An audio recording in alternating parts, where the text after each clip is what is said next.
वंदना उनकी करे जिनसे सुशोभित है धरा, जिनसे है मानव का पथ प्रकाश ज्योति से भरा। बाबा जी को जो अनुभव हुआ वो सारा अनुभव बाबा जी ने अपने वांग में, ये जो दर्शन की किताबें हैं इनमें लिख दिया है। और बाबा जी इस बात को भी स्वीकार करते हैं कि गृहस्थी में जीता हुआ आदमी, संसार में जीता हुआ आदमी, कि भक्ति विरक्ति की तरफ, समाधि की तरफ हर आदमी नहीं जा सकता। अभी तक क्या माना जाता था कि कोई एक आदमी होगा जो सबको तार देगा। तो बाबा जी कह रहे कि नहीं, सबकी तरने की जिम्मेदारी अपनी अपनी है। सबको अपने परिश्रम से ही पार उतरना है, सबको अपना अपना देखना है। सब समझदार हो गए तभी ये जो संसार है, ये धरती, ये अखंड राष्ट्र के रूप में, अखंड समाज के रूप में, सार्वभौम व्यवस्था के रूप में प्रतिष्ठित हो पाए। बाबा जी बता रहे हैं कि अध्ययन के पश्चात समझदारी होगी, समझदारी होगी तो ईमानदारी होगी, ईमानदारी से फिर जिम्मेदारी, और जब जिम्मेदारी से आदमी व्यवस्था में भागीदारी करेगा तो उस अस्तित्व को ही प्रकट करेगा। अब आगे पढ़ रहे हैं इसमें पेज नंबर 40। इससे पहले की दो लाइनें हम पढ़ रहे हैं।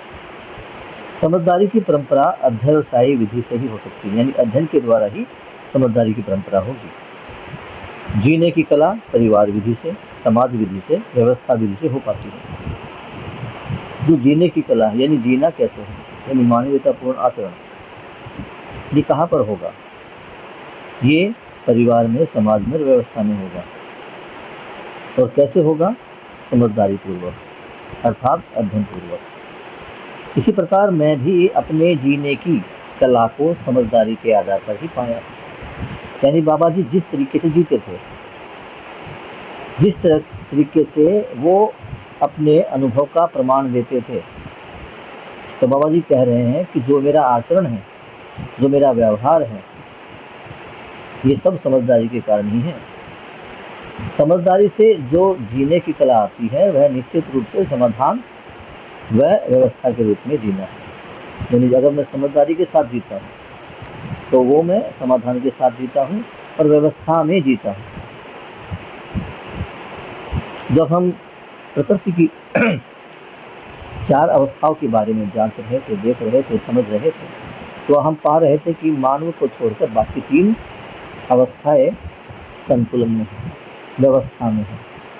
व्यवस्था का मतलब है वो पहचानने और निर्वाह करने की क्रिया को कर रही थी। जानना मानना तो उनमें होता ही नहीं है, लेकिन पहचान कर निर्वाह वो कर पा रहे थे।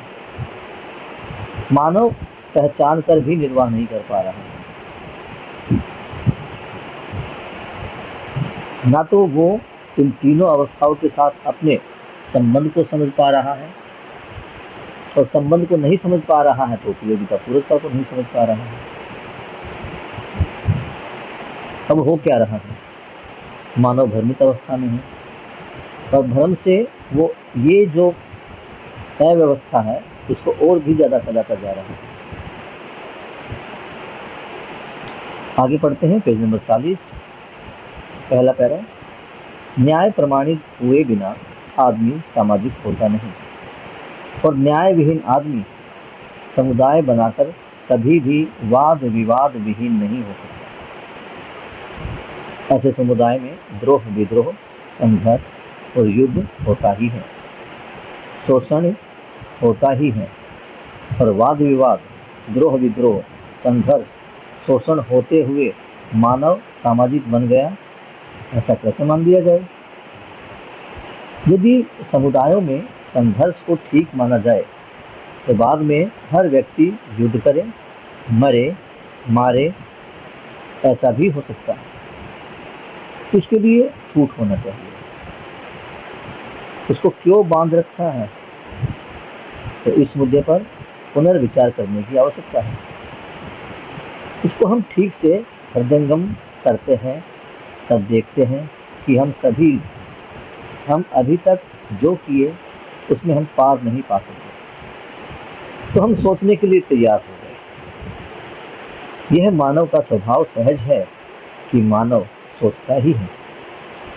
हर व्यक्ति सोच सकता है, शोध कर सकता है। अपने शोध से स्वयं तृप्त होना भी आवश्यक है, दूसरों की तृप्ति का स्रोत बनना भी आवश्यक है। तो बाबा जी बता रहे हैं कि जब तक मानव सामाजिक नहीं होगा तब तक समाधान नहीं होगा, ऐसा नहीं होगा। हालांकि अभी तक जितने भी प्रयास किए गए वो सब मानव को सामाजिक बनाने के लिए किए, मानव का दुख दूर करने के लिए किए, मानव को पाप मुक्त करने के लिए किए। लेकिन मानव पाप, दुख इन सबसे मुक्त हो गया, इसका कोई प्रमाण मिला नहीं। तो क्या बता रहे हैं कि जब तक न्याय प्रमाणित नहीं होगा तब तक आदमी सामाजिक नहीं होता। और न्याय विहीन अगर आदमी कोई समुदाय बनाकर रहता भी है तो वो वाद विवाद कलेश के बिना नहीं हो सकता। यानी समझदारी के बिना, न्याय प्रमाणित किए बिना अगर हम किसी समाज में भी रहते हैं तब भी वहाँ वाद विवाद तो होना ही। आज ये जो वाद विवाद है होता तो एक डिबेट से शुरू है, लेकिन जो अंतिम इसका रूप है वो युद्ध ही होता है। तो जब आदमी कह रहा है कि मैं समुदाय में रह रहा हूँ, तो समुदाय और अन्य समुदाय के बीच में प्रेम नहीं है, वहाँ क्लेश ही है। यहाँ तक कि एक समुदाय में भी क्लेश ही है, क्योंकि वहाँ भी वाद विवाद है। नियम है, सब नियमों को मानेंगे, नियमों के अनुसार कार्य करेंगे, ऐसा संभव नहीं है, क्योंकि उनमें से कुछ नियम किसी को अच्छे लगते हैं, कुछ बुरे लगते हैं। ऐसे समुदाय में द्रोह विद्रोह, संघर्ष और युद्ध होता ही है। कैसे समुदाय की बात कर रहे हैं? अभी कह रहा था ना कि न्याय विहीन, तो न्याय विहीन जो समुदाय होगा जिसमें न्याय नहीं हो रहा है वहाँ वाद विवाद होगा, वाद विवाद से ही द्रोह विद्रोह, फिर आपस में संघर्ष, और उसके बाद युद्ध होना ही है, शोषण होता ही है। वाद विवाद, द्रोह विद्रोह, संघर्ष, शोषण होते हुए आदमी सामाजिक कैसे बन सकता है, इसको जांच लो। सामाजिक का अर्थ है कि सबकी सोच एक जैसी, सब मिलजुल कर रहे।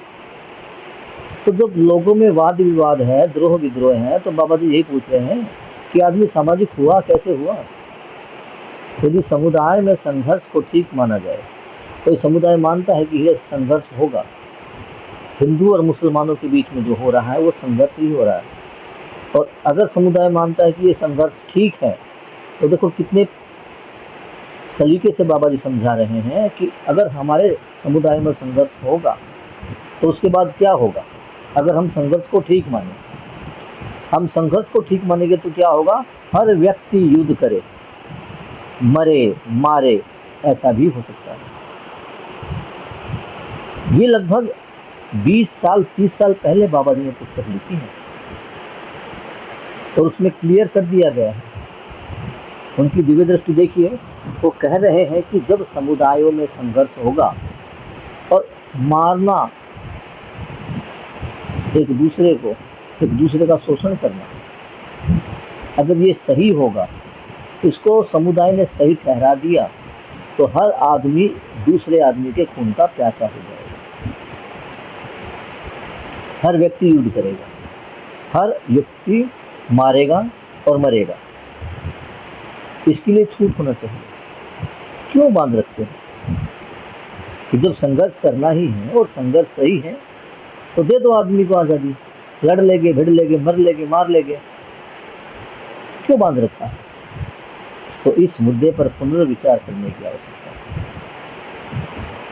हमको इसको हम ठीक से हृदयंगम करते हैं। बाबा जी कहते हैं कि जब मैं इसको मन से सोचता हूँ, हृदयंगम का मतलब है उसको सोचना, उस पर विचार करना, तब देखते हैं कि हम अभी तक जो किए उसमें हम पार नहीं पा सके। यानी मानव ने सुख की चाहना में अब तक जो भी क्रियाकलाप किए उनसे सुख तो मिला नहीं, यानी वो पार नहीं कर पाए, पार नहीं उतर पाए। पर हम सोचने के लिए तैयार हो गए। बाबा जी अपनी बता रहे हैं, क्या बता रहे हैं कि इन सब चीजों को मैंने देखा, सब पर विचार किया, लेकिन पार नहीं कर पाया। तो हम सोचने के लिए तैयार हो गए। पर क्या आया कि यह मानव का स्वभाव सहज है कि मानव सोचता है, हर मानव सोचता है। हर मानव सोचता है तो क्या सोचता है? केवल सुख। क्या सोचता है?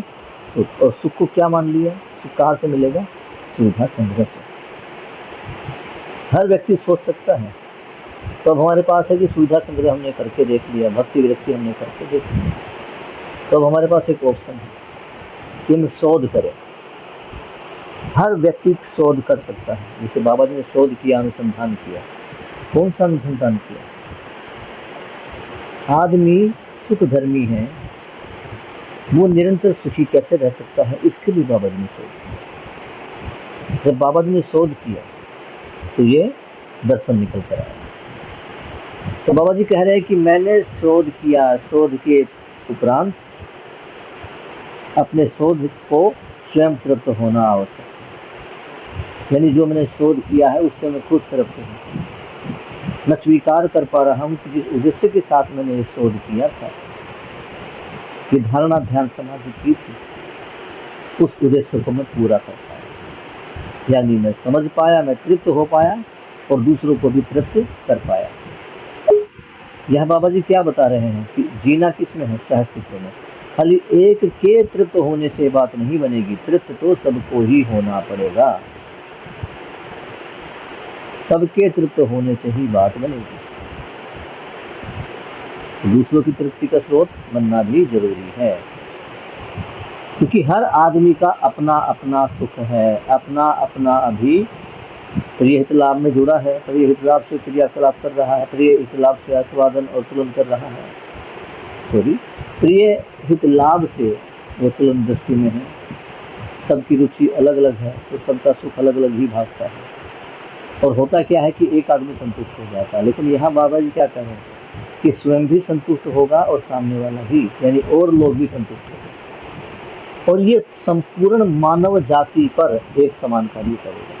तो ऐसा शोध बाबा जी ने किया, और वो कह भी रहे हैं कि जिसको और शोध करना है वो करके देख ले। मैंने कर लिया, मैं तृप्त हूँ, जो मेरे साथ आए वो तृप्त है, यानी परस्परता में तृप्ति है। जबकि कितने भी शोध कर लो, अब तक जितने भी शोध हुए उसमें एक दो या एक हिस्सा या एक पक्ष, एक समुदाय तो तृप्त हो गया, बाकी तृप्त नहीं हुए, बाकी में कंफ्लिक्ट बना ही रहा। यहाँ से शुरू करने के लिए क्या किया जाए? तो पहला मुद्दा, समझदारी सहज शिक्षा संस्कार विधि से सर्वसुलभ हो जाए। यही अब करना क्या है? बाबा जी ने तो दर्शन दे दिया, तीनों ज्ञान के बारे में बता दिया, तो अब हम आगे क्या करें? तो बाबा जी क्या कह रहे हैं कि जो समझदारी है इसको शिक्षा संस्कार विधि से सब तक पहुंचाया जाए, इसकी सुलभता की जाए, सुलभता का सर्वसुलभ हो, यानी सब ये सबके अध्ययन में ही, सबकी पढ़ाई में इसको डाल दो। ये जीवन विद्या, ये जीवन दर्शन ज्ञान, अस्तित्व दर्शन ज्ञान अगर हमारी शिक्षा का अंग होगा, हम जो नॉर्मल सब्जेक्ट पढ़ रहे हैं, हिंदी, इंग्लिश, मैथ, साइंस के साथ अगर जीवन विद्या भी पढ़े तो संतुलन बना रहेगा। आदमी संबंधों के साथ मूल्यों के साथ जी पाएगा। अभी क्या चल रहा है? अभी केवल एक ही कार्यक्रम चल रहा है। क्या कार्यक्रम है? रोजगार। कुछ को लगता है कि मैं डिग्री से रोजगार ले लूँगा, किसी को डिप्लोमा से, किसी को मास्टर से, किसी को लग रहा है कि मैं कोई स्किल सीख लूँ, मैं फ्रिज एसी ठीक करना सीख लूँ, मैं गाड़ियाँ ठीक करना सीख लूँ, तो इसी से मुझे रोजगार मिल जाएगा। और ये सारी शिक्षा है किस लिए? इस रोजगार के लिए, इस पेट को भरने के लिए। ये जो भगवान ने एक टंकी लगा दी है पेट के रूप में, उसको भरने के लिए ही ये सारी व्यवस्था है। तो पहला मुद्दा जो आता है करना क्या है, तो बाबा जी कह रहे हैं कि इसको शिक्षा संस्कार में लाना है।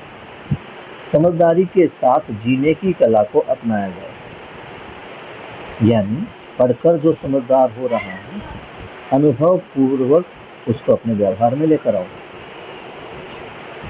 सोनू, सोनू बेटा दूध कर दे बेटा मेरा। जीने की कला में धरती, जल व वायु के साथ कैसा दिया जाए। अब देखो जीने की कला कहाँ तक कह रहे हैं बाबा जी। जीने की कला ये नहीं कह रहे कि मानव मानव के साथ कैसे जिए। मानव किन किन आयामों में जीता है उन सभी आयामों को देखा।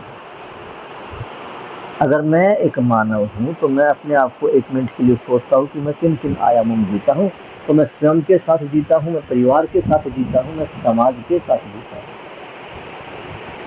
यहाँ तक मानव का जो संबंध था अंतरराष्ट्र तक भी, राष्ट्र और अंतरराष्ट्र तक भी जो मानव का संबंध मानव के साथ, लेकिन मानव का एक संबंध और है जो प्रकृति के साथ है, जहाँ पर वो समझ के साथ जी पाएगा। तो बाबा जी यही कह रहे हैं कि जीने की कला में धरती, जल और वायु के साथ कैसे जिया जाए, वनस्पति के साथ यानी प्राणावस्था के साथ कैसे जिया जाए, पशु संसार यानी जीवावस्था के साथ कैसा जिया जाए और मानव के साथ कैसा जिए जाए, इस पर बात बाबा जी कर रहे हैं। इसको समझाने का प्रयास कर रहे हैं। ये जो जीव चेतना से मानव चेतना में जो टर्म है उसमें सारी चीजें हैं, यानी मानव मानव के साथ कैसे जिएगा और मानव उसके अतिरिक्त जो तीन अवस्थाएं हैं, पदार्थ अवस्था, प्राणावस्था और जीवावस्था, उनके साथ वो किस प्रकार जीता है और जीना भी कैसे है, न्याय के साथ। तो यहाँ जीना है और न्याय के साथ जीना है, न्याय के साथ जीकर न्याय को प्रमाणित करना है। ये सब कैसे होगा, मानव के आचरण से होगा, समझने से होगा। और समझदारी कब आएगी, जब ये सारे ज्ञान, ये सारी शिक्षा हमारी जो डेली रूटीन की शिक्षा है, स्कूली शिक्षा है, उसमें शामिल हो जाए। इसके लिए दिल्ली में प्रयास किया गया जो पूरे वर्ल्ड में, पूरे इंडिया में इसकी तारीफ हुई, और वो प्रयास था हैप्पीनेस। हैप्पीनेस में मानव मूल्यों के साथ कैसे जिया जाए, कौन कौन से मूल्य हैं, इन मूल्यों के साथ कैसे जीना है, ये हैप्पीनेस की क्लास में बताया गया है। तो यानी जीने की कला को शिक्षा में शामिल कर दिया जाए। क्यों जीना, कैसे जीना है, ये स्पष्ट करा दिया जाए। तो क्या होगा, मानव समझदार, जिम्मेदार होगा। वो जानना, मानना, पहचानना और निर्वाह करने की जो क्रिया है उसको पूरा कर पाएगा। और एक चीज तुम्हारे सामने बेटा क्लियर कर दूं, जिसको ये लगता है कि ये रास्ता आसान है। आज मानव जीवन में अगर हम कोई प्रयोग करते हैं, मानव जाति के लिए अगर हम कोई प्रयोग करते हैं, तो उसका फल परिणाम आने में 10 से 15 साल लगते हैं। ये जो बदमाशी बढ़ रही है, ये जो बहनों के साथ अत्याचार बढ़ रहा है, ये जो माता पिता के बीच संतान का जो संबंध जहरीला होता जा रहा है, ये एकदम से नहीं। ये लगभग 35 साल पहले जब टीवी आया था, ये आधुनिकता आई थी, विज्ञान विवाद आया था, तब से एक एक कदम बढ़कर आज हम इस दरवाजे पर आकर खड़े हैं। तो जब हम ज्ञान की तरफ बढ़ रहे हैं, संवेदनशीलता से संज्ञानशीलता की तरफ बढ़ रहे हैं, विज्ञानवाद और अस्तित्ववाद से जब हम सह अस्तित्ववाद की तरफ बढ़ रहे हैं, तो इसको ये मत सोचना कि ये 2-4 साल 5 साल की यात्रा है। हमारा प्रयास तो यही है कि हम इसी जीवन में जागृति को प्राप्त करें, और जागृति होगी ये भी निश्चित है, क्योंकि हर आदमी के जीवन में सुखी होने की जो चाहत है, ये उसे मजबूर करेगी जागरूक होने के लिए। क्योंकि वो जिन चीज़ों से, जिन सुविधाओं से, जिस ज्ञान से वो सुख पाना चाहता था, वो तो उसे मिला नहीं। तो इसको अब अपनाकर देखा जा रहा है और इसमें लोग सफल हो रहे हैं।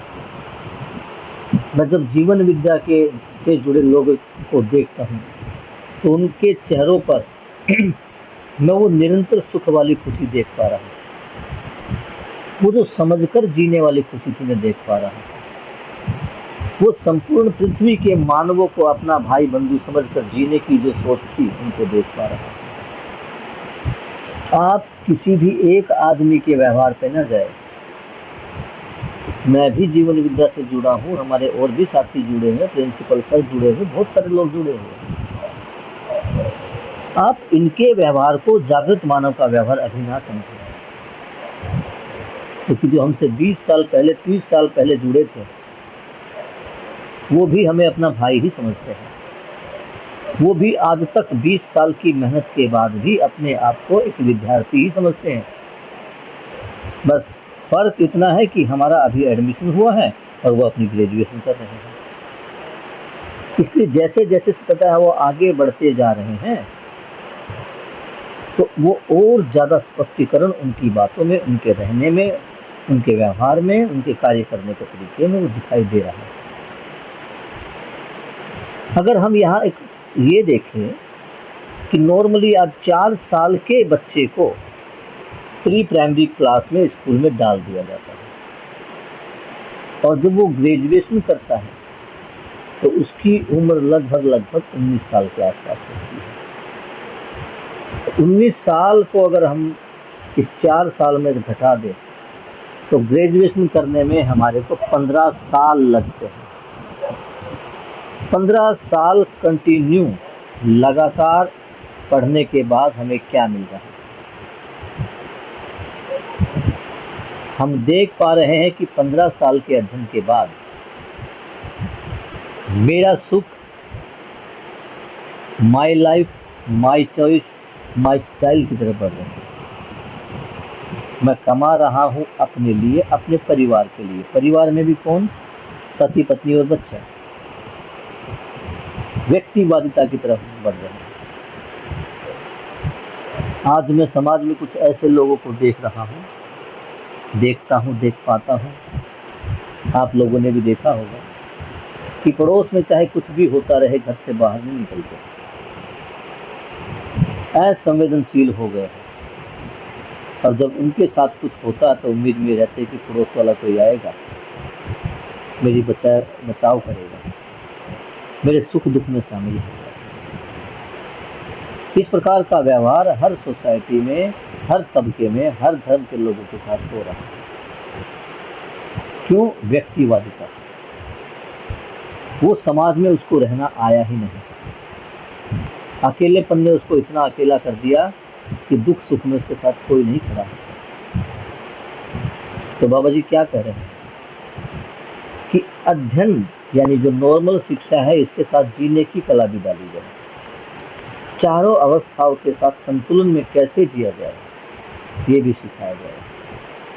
इसमें से किसी एक को नहीं छोड़ना है, सबके साथ जीना है, यानी चारों अवस्थाओं के साथ जीना है। हर व्यक्ति अनुभव कर सकता है, मूल्यांकन कर सकता है। यह दावा हर मानव करता ही है। हर व्यक्ति के पास अपना अनुभव है। बाबा जी कह रहे हैं कि जब हर व्यक्ति समझ सकता है तो हर व्यक्ति जागृत हो सकता है। जब जागृत हो सकता है तो हर व्यक्ति को अनुभव होगा। जब हर व्यक्ति को अनुभव होगा तो हर व्यक्ति अपने अनुभव को प्रमाणित करेगा, अपने कार्य के द्वारा, अपने व्यवहार के द्वारा। और व्यक्ति समय समय पर अपना मूल्यांकन कर पाएगा। आप भी अपना मूल्यांकन कर सकते हैं। 1 महीने पहले आपकी स्थिति क्या थी और आज आपकी स्थिति क्या है?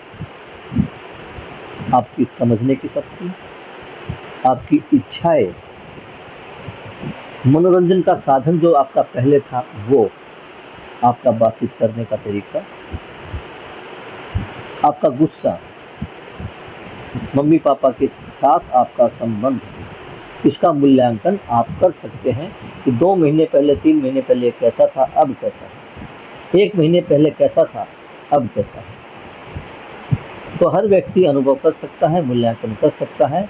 यह दावा हर मानव करता ही है कि मैं मूल्यांकन करता हूँ, मैं समझता हूँ। हर मानव में दावा करने की यह प्रवृत्ति सहज है, थोपा हुआ किसी को स्वीकार नहीं होता। हर व्यक्ति में यह मूल रूप से है, उत्साह है, स्वयं स्फूर्त है। अगर हम किसी व्यक्ति के ऊपर कुछ थोप दे, तुम्हें ये करना है, तो उसको अच्छा नहीं लगेगा। वो स्वयं में जीना चाहता है, स्वयं के साथ जीना चाहता है, अपना स्वयं का मूल्यांकन और मूल्यांकन करना चाहता है।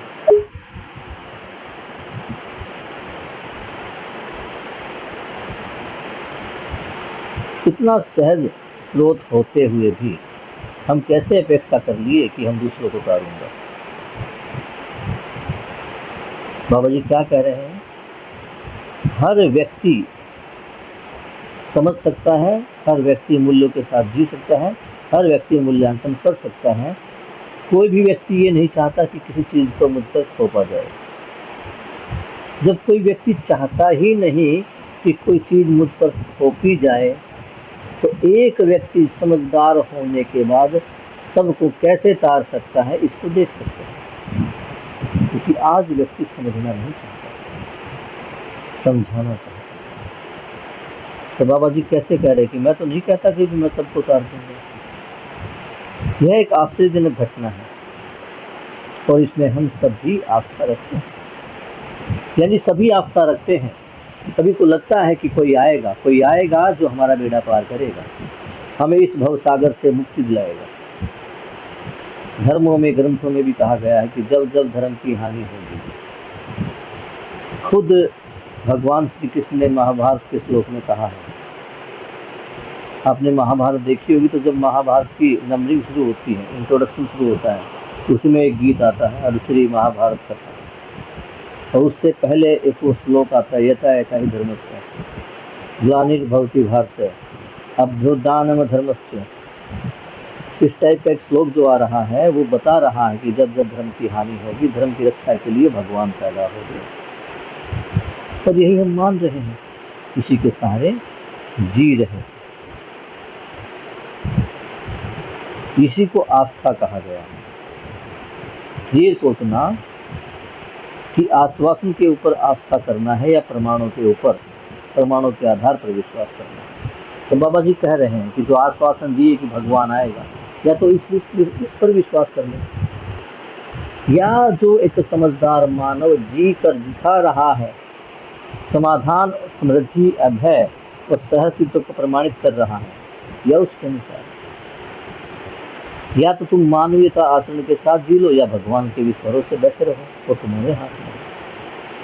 तुम मुझे आरंभिक काल से जैसे ही प्रवृत्ति हुई, प्रमाणों के आधार पर विश्वास करने के लिए हमारा विचार हुआ।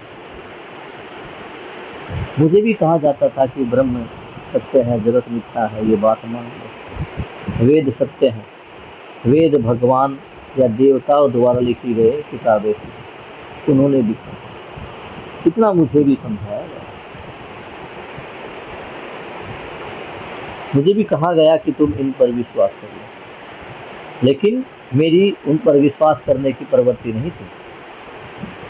मुझे प्रमाण चाहिए था, और प्रमाण को खोजना पड़ता है। तो प्रमाण को खोजने के आधार पर ही ये सब पुनर्विचार करने की प्रवृत्ति बनी। उसके परिणाम स्वरूप जो कुछ हुआ, उसे मानव सम्मुख रखने के लिए हम प्रवृत्त हैं। यानी जब मेरे बुजुर्गों ने मुझे कहा कि तुम वेद पढ़ लो, वेदांत हो जाए, समाधि धारण कर लो, समाधि में सवालों के जवाब मिलेंगे,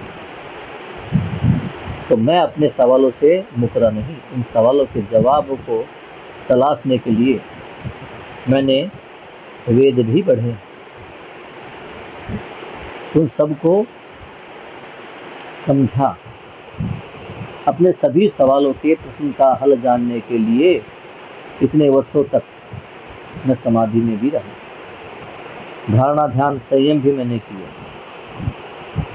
और उसके पश्चात जो मुझे अनुभव हुआ वो उस अनुभव को प्रमाण के रूप में उसको मैंने जी कर देखा और आज उसी अनुभव को, उसी प्रमाण को आपके सम्मुख हम रख रहे हैं।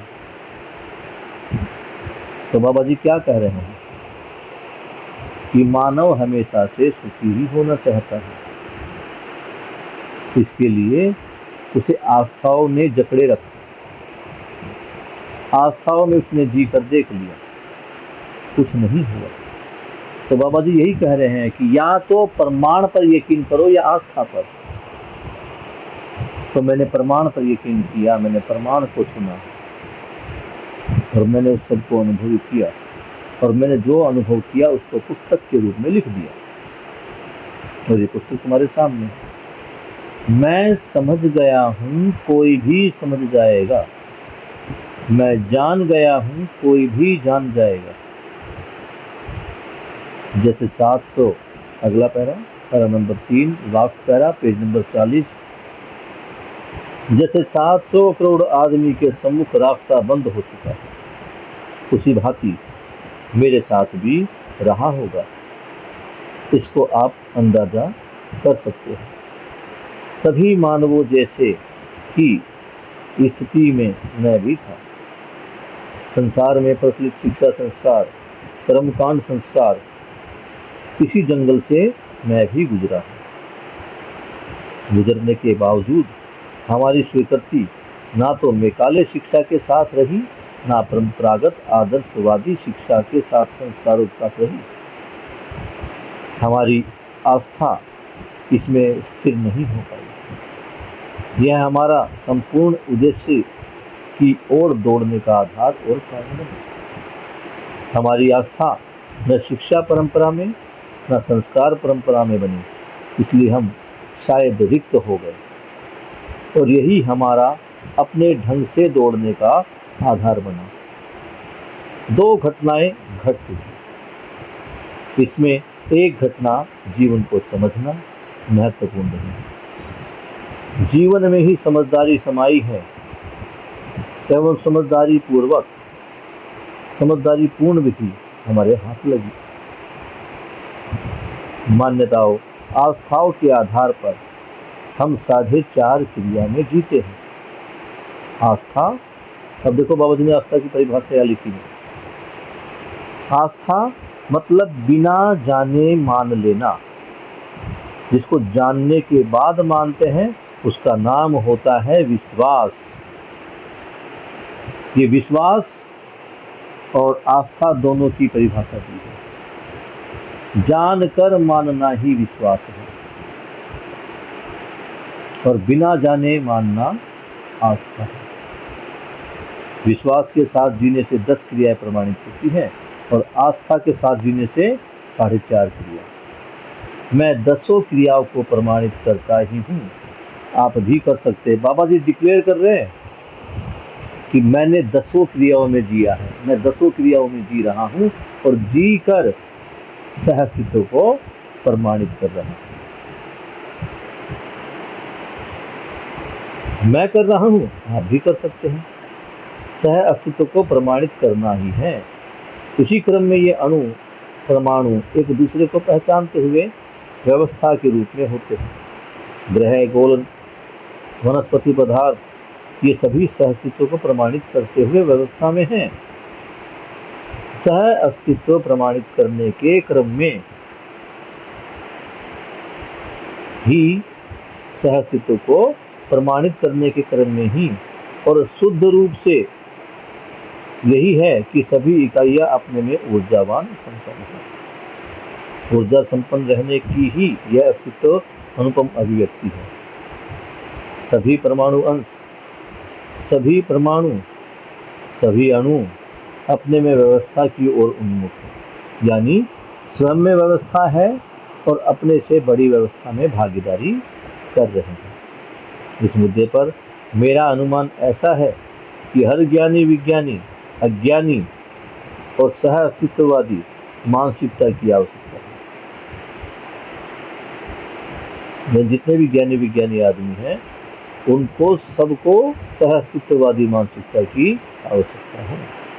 इसी मानसिकता के साथ हम मानव बन सकते हैं। मानव में,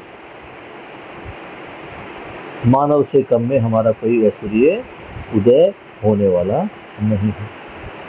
तो बाबा जी क्या कह रहे हैं कि आज 700 करोड़ लोगों के साथ एक ऐसी स्थिति आ गई है कि उन्हें आगे का रास्ता दिखाई नहीं दे रहा है। ये 700 करोड़ लोग यानी पूरी पृथ्वी के लोग, पूरी पृथ्वी की जो जनसंख्या थी उस समय 700 करोड़ थे। आगे के जो किताबें लिखी गई, आगे के जो सूर हुए, तो बाबा जी ने वहां 800 करोड़ लोगों का वर्णन किया है।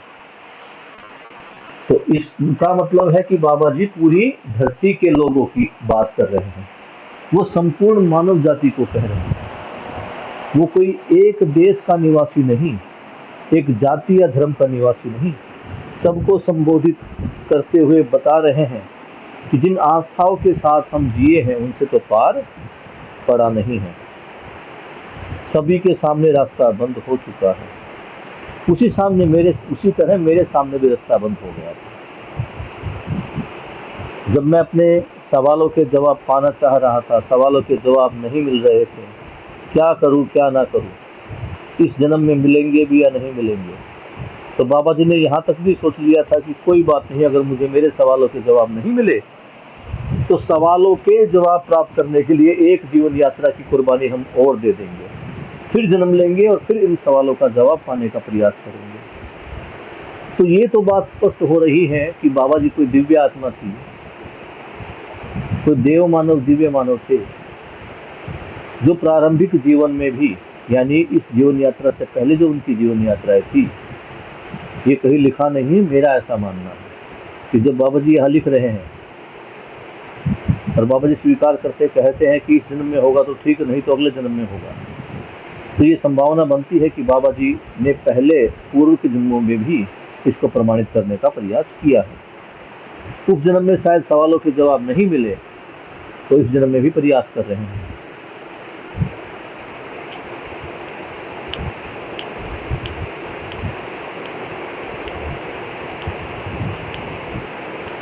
यहाँ एक बात जान ले, हम बाबा जी को कोई भगवान नहीं मान रहे हैं, वो साधारण मानव ही थे। सभी मानव जैसे ही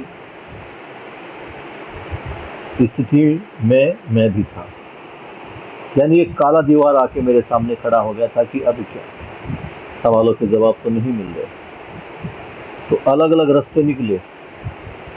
किसी ने कहा वेद पढ़ो, किसी ने कहा समाधि लो।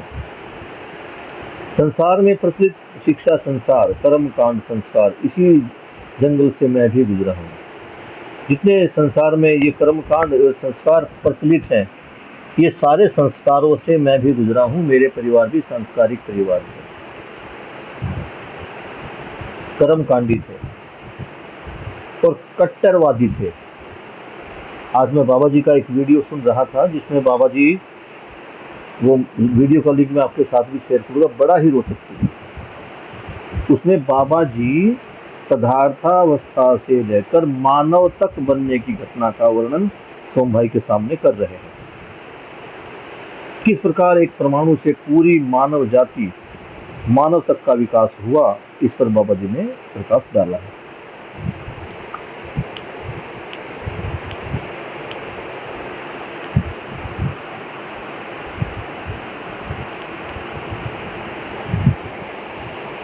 तो बाबा जी कह रहे हैं कि जिसे आप सभी प्रकार के शिक्षा संस्कारों से, सभी प्रकार की स्कूली शिक्षा से या परिवार में जो संस्कार दिए जाते हैं उनसे गुजरो, मैं भी गुजरा हूँ। गुजरने के बाद हमारी जो स्वीकृति है, ना तो आधुनिक शिक्षा, जो भी शिक्षा प्रणाली स्कूलों में लागू है उसको मैकाले शिक्षा प्रणाली बोला जाता है, और ना ही परंपरावादी आदर्शवादी शिक्षा संस्कार। तो बाबा जी कह रहे कि ना तो मैं इससे संतुष्ट हूँ ना उनसे संतुष्ट हूँ, क्योंकि जो मैकाले वाली शिक्षा है ये आदमी को पैसा कमाने की मशीन बना रही है, उसको स्किल दे रही है, केवल उसके कौशल में वृद्धि कर रही है। उसे कोई जीने की कला नहीं सिखा रही है। इसी प्रकार जो प्राचीन शिक्षा संस्कृति थी, बाबा जी कह रहे हैं, मैं उससे भी सहमत नहीं हूँ, क्योंकि वो शिक्षा भी हमें रहस्यवाद में लेके जा रही थी। वो भी ऐसे रहस्य के सामने, हमारे सामने भगवान के नाम पर भगवान की लीलाओं को लेकर, भगवान की कलाओं को लेकर ऐसा रहस्य में खड़ा कर देती थी कि उस रहस्य के बाद कोई रास्ता नजर नहीं आता था। फिर वही बातें लोग करते कि सब कुछ भगवान ने ही बनाया। हमारी आस्था इसमें स्थिर नहीं हो पाई। यह हमारा संपूर्ण उद्देश्य की ओर दौड़ने का आधार था।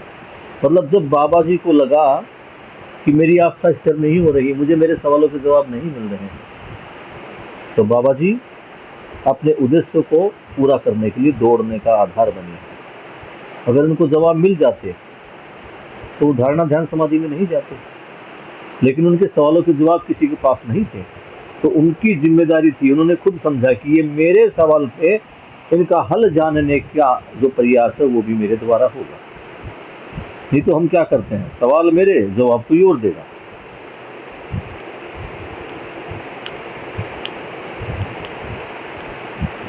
तो बाबा जी यहाँ बता रहे हैं, बाबा जी ये बता रहे हैं कि अगर तुम इस विधि से संतुष्ट नहीं हो तो तुम अपने तरीके से करके देख लो, क्योंकि अनुसंधान करने का हक सभी को है। लेकिन जो तुम अनुसंधान करो वो ऐसा नहीं होना चाहिए कि तुम्हारा फायदा हो या तुम्हें केवल खुशी मिले। अनुसंधान ऐसा होना चाहिए जो सार्वभौमिक हो, सबके लिए हो। बाबा जी कह रहे हैं, मेरी आस्था न तो शिक्षा परंपरा में है न संस्कार परंपरा में।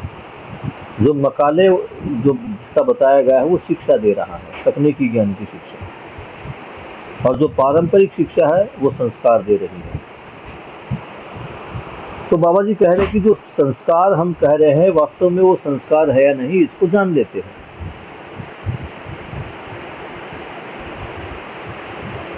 आस्थाओं में या हम कहें कि आदर्शवाद में जिसको संस्कार कहा गया, बाबा जी कहते हैं वो संस्कार नहीं है। क्यों संस्कार नहीं है? क्योंकि संस्कार की परंपरा नहीं बनी।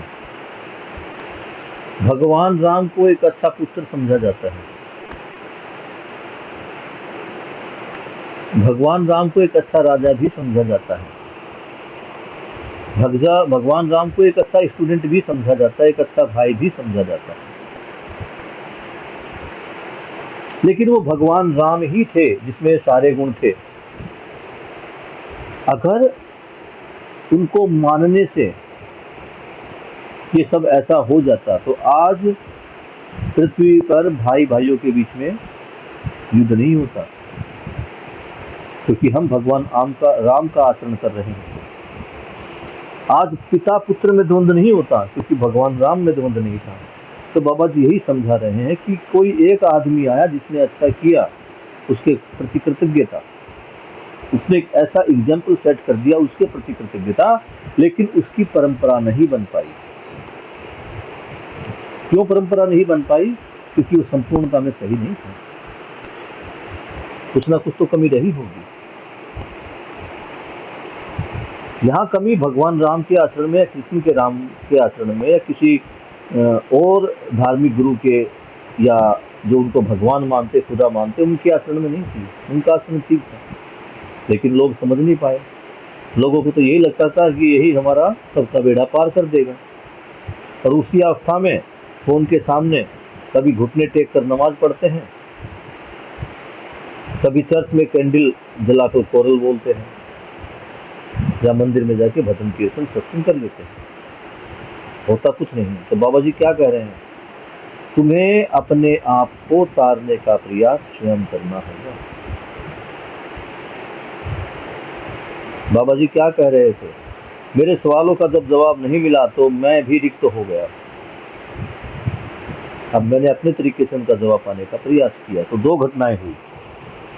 पहली घटना क्या है कि मैं समझ गया कि जीवन क्या है। पहली घटना में जीवन को समझना महत्वपूर्ण रहा, जीवन को समझ गया, और फिर ये भी समझ गया कि सारी समझदारी वो जीवन में ही है, क्योंकि समझने वाला जीवन में ही है। तुम अगर अपने आप को भी देखो तो हम आज तक यही समझ पा रहे थे कि ये समझने वाला चीज दिमाग है, और दिमाग कहाँ है? शरीर में है। आत्मा को तो हम केवल इतना ही मानते थे कि उसका काम हमारे शरीर में सांस को चलाना है, वो सांस चला रही है, कैसे उस सांस के सहारे हमारा जीवन चल रहा है। इसी को हमने आत्मा मान लिया और लगे रहे शरीर को ही सब कुछ मान के, क्योंकि क्या है, दिमाग को सब कुछ मान लिया। मन को जब समझने की बात आई तो मन को भी कुछ लोग कहने लगे कि ये या तो मन दिमाग में है या मन दिल में है।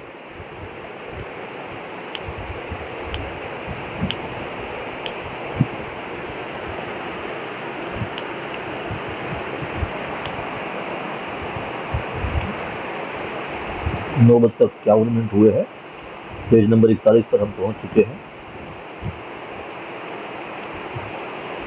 तो यहाँ ये तो समझ में आ गई कि जीवन क्या है और समझदारी कहाँ पर होती है। मान्यता और आस्थाओं के आधार पर अगर हम जीते हैं, यानी जो अभी तक धर्म के नाम पर चलता आ रहा है, शिक्षा के नाम पर चलता आ रहा है, इसी को आधार मानकर हम जिए तो 4.5 क्रिया में जी रहे हैं। काम चल रहा है लोगों का। यहाँ बाबा जी बता रहे थे कि आस्था का मतलब है बिना जाने मान लेना, और जिसके जानने के बाद मानते हैं तो उस पर हमें विश्वास होता है, क्योंकि हमने क्या वो खुद करके देखा है, उसके लिए हमने काम किया है। 2 दूनी 4 दूनी 8 दूनी 16, अभी तक हमने ये क्या किया है, इसको माना है। तुम जानकर देख लो, 2 और 2 4 ही होते हैं, 4 में 2 जोड़ोगे 6 ही होगा। इसी को बोलते 2 को जब 3 बार जोड़ा, यानी 2 तिया 6, 2 3 जा 6, 2 को जब 4 बार जोड़ा 8 आएगा, 5 बार जोड़ेंगे 10 आएगा, 6 बार जोड़ेंगे 12 आएगा। तो अब हम क्या कर रहे हैं, ये करके देख रहे हैं। करके देख रहे हैं तो अपने ऊपर विश्वास आ रहा है कि यस इट्स राइट। और अभी तक हम क्या करते रहते थे, बच्चों को देखा, मैंने खुद किया है काम। ये जब मैं स्कूल में था तो रट्टे लगाते थे, 2 एकम 2, 2 दूनी 4, ये रट्टा की किस्म हुई थी, समझना बाद में कभी हुआ। तो बाबा जी क्या कह रहे हैं, यह समझकर जीना, समझकर मान लेना, बिना जाने नहीं, जानकर मान लेना। तो इससे क्या होता है, विश्वास होता है। और जब विश्वास होता है तो विश्वास में हम 10 क्रियाओं को प्रमाणित करते हैं। मैं 10 क्रियाओं को प्रमाणित करता हूँ, आप भी कर सकते हैं। सहअस्तित्व को प्रमाणित करना ही है, करना ही पड़ेगा। किसी कर्म में ये अणु परमाणु, अब तुम देखो एक अणु है, सबसे छोटा जो है वो पार्ट है किसी पदार्थ का, किसी पदार्थ का सबसे जो छोटा हिस्सा उसको अणु माना। वो अणु अपने जैसे पदार्थों के साथ क्रिया करता ही है, उनको जानता मानता पहचानता ही, जानना मानना नहीं, उनको पहचानता और पहचान कर क्या कर रहा है, निर्वाह कर रहा है। और ये अणु से लेकर आगे बड़े बड़े ग्रह गोल नक्षत्र तक है, वे सभी अपने आप को कर रहे हैं।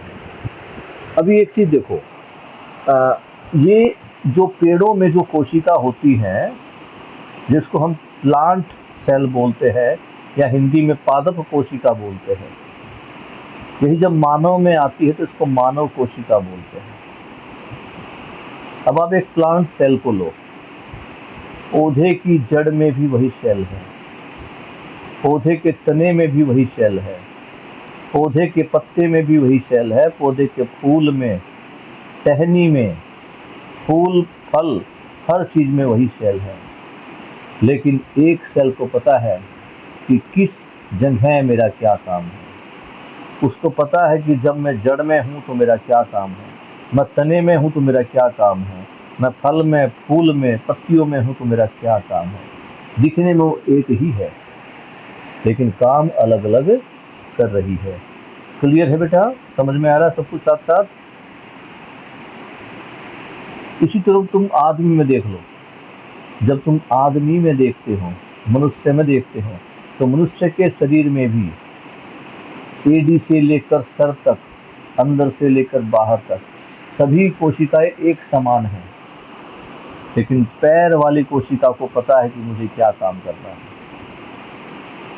हृदय वाली कोशिका को पता है मुझे क्या काम करता है, यानी उनके बीच में क्या चल रहा है, पहचानना और निर्वाह करना। वो अपनी व्यवस्था को पहचाने हुए हैं और अपने से बड़ी व्यवस्था में भागीदारी कर रही है। ये ही इसको बोलते हैं पहचानना और निर्वाह करना, यानी खुद व्यवस्था में होना और अपने से अगली वाली व्यवस्था में भागीदारी करना, और ये कर ही रहे हैं।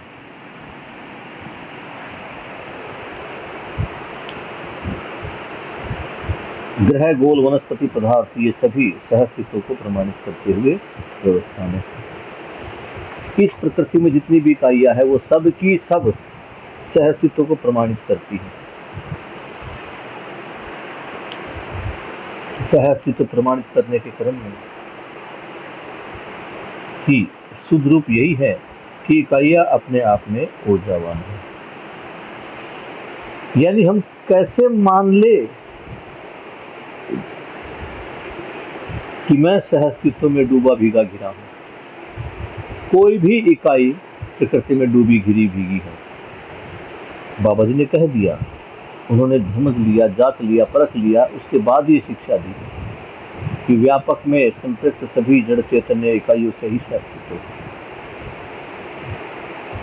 ये सहअस्तित्व बना हुआ है। क्यों बना हुआ है इसको देखना पड़ेगा। हम व्यापक को ही ईश्वर क्यों मानते हैं, व्यापक को ही भगवान क्यों मानते हैं, व्यापक को ही हम सुप्रीम पावर क्यों मान रहे हैं? क्योंकि व्यापक में होने मात्र से ही हर इकाई ऊर्जावान है। पदार्थ का सबसे छोटा कण परमाणु वो भी मूवमेंट कर रहा है, उसमें भी कंपन है, उसमें भी सौर मंडल की तरह।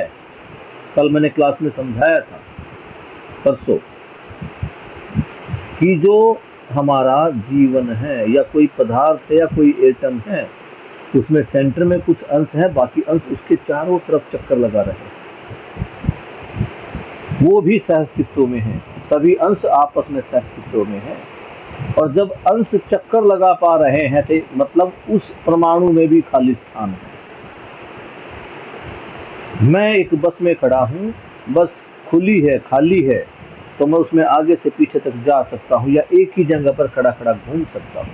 इसका मतलब कि वहां स्पेस है। दो इकाइयों के बीच में स्पेस है, तभी वो क्रिया मूवमेंट कर पा रही है।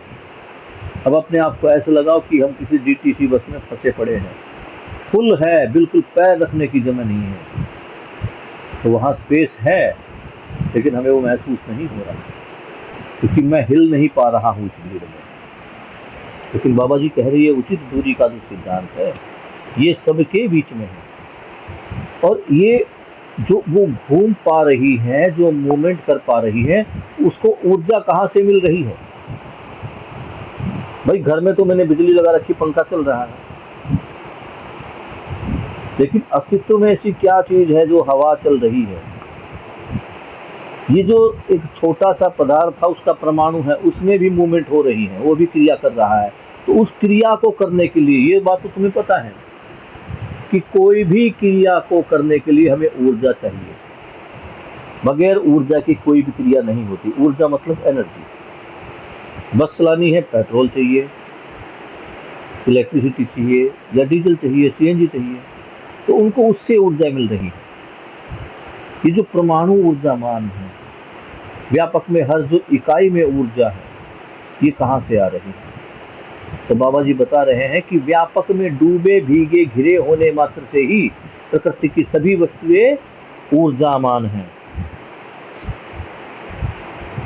ये ऊर्जामान है, यही सहअस्तित्व का प्रमाण है। अगर सहअस्तित्व नहीं होता तो इन इकाइयों में ऊर्जा नहीं होती। सहअस्तित्व में होने के कारण ही सारी इकाइयां ऊर्जावान है। ऊर्जा संपन्न रहने की यह अस्तित्व अनुपम अभिव्यक्ति है। इस अस्तित्व में हम ऊर्जा संपन्न हैं। ये ऊर्जा संपन्नता ही हमारी अभिव्यक्ति है। हर परमाणु अंश, सभी परमाणु अपने में व्यवस्था की ओर उन्मुख है। यानी परमाणु से अणु, अणु से यौगिक या मिश्रण या आगे की ओर जो पदार्थ बनते हैं, उनमें देखो तो हर अपने से अगले वाली व्यवस्था में भागीदारी निभा रहा है। इसको इस प्रकार भी समझ सकते हैं कि जैसे मानव की एक कोशिका वो एक अंग को बनाती है, अंग से ऊतक बनता है, ऊतक से सिस्टम बनता है, सिस्टम से मानव का शरीर बनता है। यानी एक कोशिका अपने से अगले वाली अंग में अपनी व्यवस्था, जो अगले वाला अंग है यानी उससे जो सर्वोच्च, उससे ऊपर वाली जो व्यवस्था है उसमें भागीदारी दे रही है। कोशिका अपने आप में एक सिस्टम है। उसके बाद कोशिका का जो अगला जो सिस्टम है वो टिश्यू है, वो टिश्यू में भागीदारी दे रही है। टिश्यू क्या कहाँ भागीदारी दे रहा है? वो उस अंग में भागीदारी दे रहा है। वो अंग कहाँ भागीदारी दे रहा है? उस सिस्टम में भागीदारी दे रहा है जिसका वो अंग है। सिस्टम किस में भागीदारी दे रहा है? पूरे शरीर में भागीदारी दे रहा है। तो यानी प्रकृति की हर एक इकाई अपने आप में व्यवस्था में है और अपने से बड़े वाली व्यवस्था में भागीदारी कर रहा है। इस मुद्दे पर मेरा अनुमान है कि हर ज्ञानी विज्ञानी, तो बाबा जी कह रहे हैं कि जब एक व्यवस्था अपने से अगले वाली व्यवस्था में भी भागीदारी कर रही है, तो यही जो सिस्टम है, यही जो व्यवस्था है, ये मानव को भी प्रेरित करती है। यही मानव के लिए प्रेरणा का मुद्दा है। कौन सी प्रेरणा?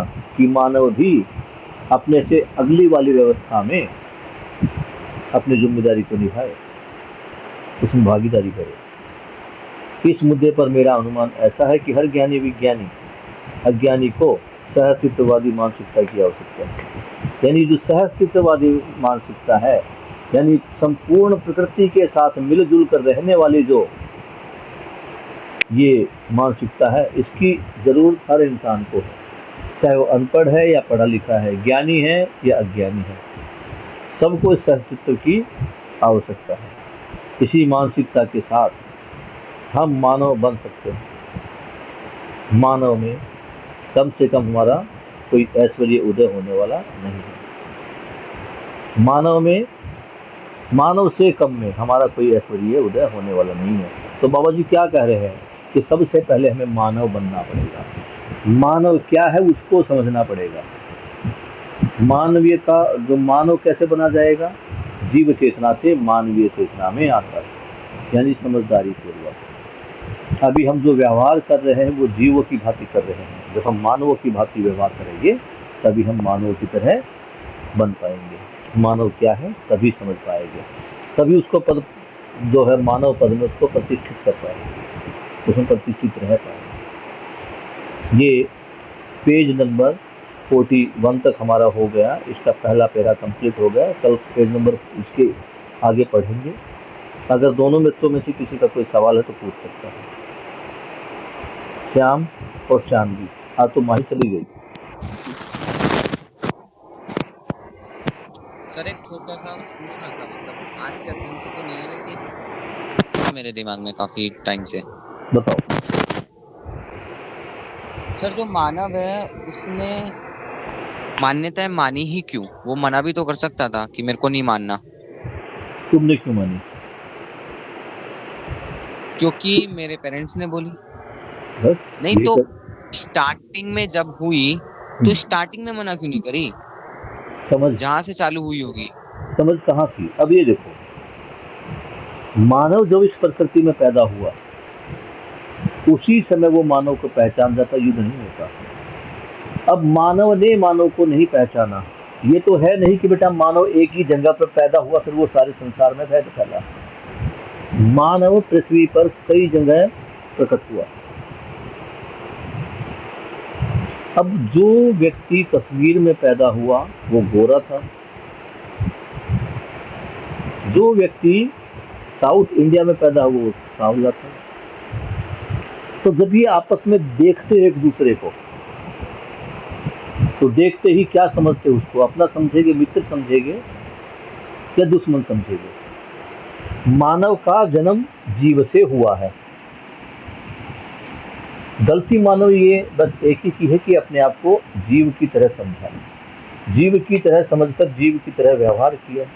अब तुम एक बात देखो, गली में कुत्ते होते हैं ना, एक गली के कुत्ते, एक मोहल्ले के कुत्ते मिलजुल कर रहते, कोई दिक्कत नहीं। कभी कभी हफ्ते भर 10 दिन का झगड़ा हो जाता है, लेकिन जैसे ही कोई बाहर का कुत्ता उसमें आता है तो वो भौंकते हैं या नहीं भौंकते? उसको ऐसा तो नहीं कि अपने इलाके में घुसा ले गए। ये सारी चीजें हमने जीवों से सीखी, क्योंकि जब मानव यहाँ धरती पर आया तो उसको सिखाने वाला समझाने वाला कोई था ही नहीं। ये सारी जो कल्पनाएं घड़ी गई, ये मानव को ही जो देवता बनाने की कल्पना घड़ी गई। अब तुम देखो बेटा, परिवार में 20 आदमियों का समूह है, 20 आदमियों का समूह हुआ तो परिवार में कोई आपदा आ गई। परिवार में उस आपदा से जो मुक्ति दिलाएगा, बाकी लोग उस एक व्यक्ति को अपना लीडर मान लेंगे, बाकी सारे उसकी मानेंगे। या ऐसा कह सकते हैं कि दूसरे कबीले वालों को देखकर या दूसरे देश के या पृथ्वी के दूसरे देश तो मानव ने बनाए, एक दूसरे हिस्से का व्यक्ति जब दूसरे अन्य हिस्से के व्यक्ति से मिलता है तो उनमें क्या आता है? भय आता है। अब भय में क्या करेगा? जीव में क्या होता है? जो मानव जीव में भय होगा तो उसमें क्या जीने की आशा है? जीने की आशा में ही मानव ने हथियार उठाया। उसको अपना मित्र ना जानकर, उसको अपनी तरह मानव ना समझकर उसे अपने शत्रु समझा, शत्रु के साथ लड़ा। उस युद्ध में जो कुशलता से लड़ा, जो सबसे ज्यादा लड़ा, जिसने सबसे ज्यादा आदमी मारे, जैसे ये प्रवृत्ति राक्षस की है, आदमियों को मारना राक्षसों की प्रवृत्ति है, तो व्यक्ति ने उस एक राक्षस मानव को अपना सरदार मान लिया और बाकी लोग उससे डर कर रहने लगे, क्योंकि शक्तिशाली कभी हमें न मार दे। तो यहाँ से जो मानसिकता बनी, उसी मानसिकता का फल परिणाम आज हमारे सामने है। आज भी तो हम पूरे देश का राजा, पूरे देश का मंत्री एक आदमी को तो बनाए बैठे हैं। वो जब चाहे किस वस्तु पर जीएसटी बढ़ा देता है, वो जब चाहे किसी वस्तु को सस्ता कर देता है, वो जब चाहे घोटाला कर सकता है, वो जब चाहे कोई अच्छा काम कर सकता है। अब जो शक्तिशाली था, जो राजा के रूप में, लीडर के रूप में, कबीले के सरदार के रूप में आ गया है, वो राक्षस प्रवृत्ति का था, खूंखार था, कठोर था, लड़ने भिड़ने वाला था। इसलिए ऐसे मानव को कहा जाता है राक्षस। और जो बाकी मानव थे उससे भय में रहते थे, उसकी दया कृपा पर रहते थे कि कोई बड़ा शिकार करके लाएगा तो हम भी खाएंगे। तो वो दीनता में थे, इसलिए उनको कहा गया पशु मानव। कुत्ते को देखा है ना, कुत्ते के सामने मालिक कुछ डालता तो खा लेता है। ऐसा ही जनता और नेता के बीच में, जनता और राजा के बीच में होता रहा। जनता ने बाद में इसी को भगवान का नाम दे दिया, उसके ऑर्डर को भगवान का ऑर्डर बता दिया गया। जैसे भगवान का आदेश होता, राजा का आदेश भी भगवान के समान था, और राजा की बात मानना सबके लिए जरूरी था, सबके लिए हितकारी था। तो ये भ्रम वहां से शुरू हुआ। अभी तक जीवों से उत्पन्न हुआ था मानव, तो जीव को ही अपना सब कुछ मानकर क्रियाकलाप कर रहा था। हमने भी आस्था मान ली। अगर देखोगे तो तुम पाओगे कि ये राम और जो कृष्ण थे, ये दोनों भी राजा ही थे। समझ पा रहे हो ना? तो राजा तो भगवान का रूप था ही।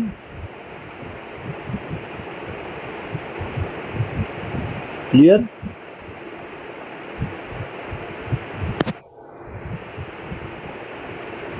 क्यों श्याम? तो शानवी, तुम्हारा कोई क्वेश्चन है? नहीं सर, अभी तो नहीं। चलो ठीक है, तो आज की इस क्लास को समाप्त करते हैं। Good night. और कल हम हापुड़ नहीं जा रहे हैं। अब या तो संडे को देखेंगे, कल शाम को जो क्लास होगी उसमें बता देंगे, नहीं फिर मंडे को स्कूल से चलेंगे। ठीक है? Okay sir. ओके बेटा जी, गुड नाइट। यहाँ बाबा जी क्या बता रहे हैं कि जीना किसमें है? सहस्त्र में।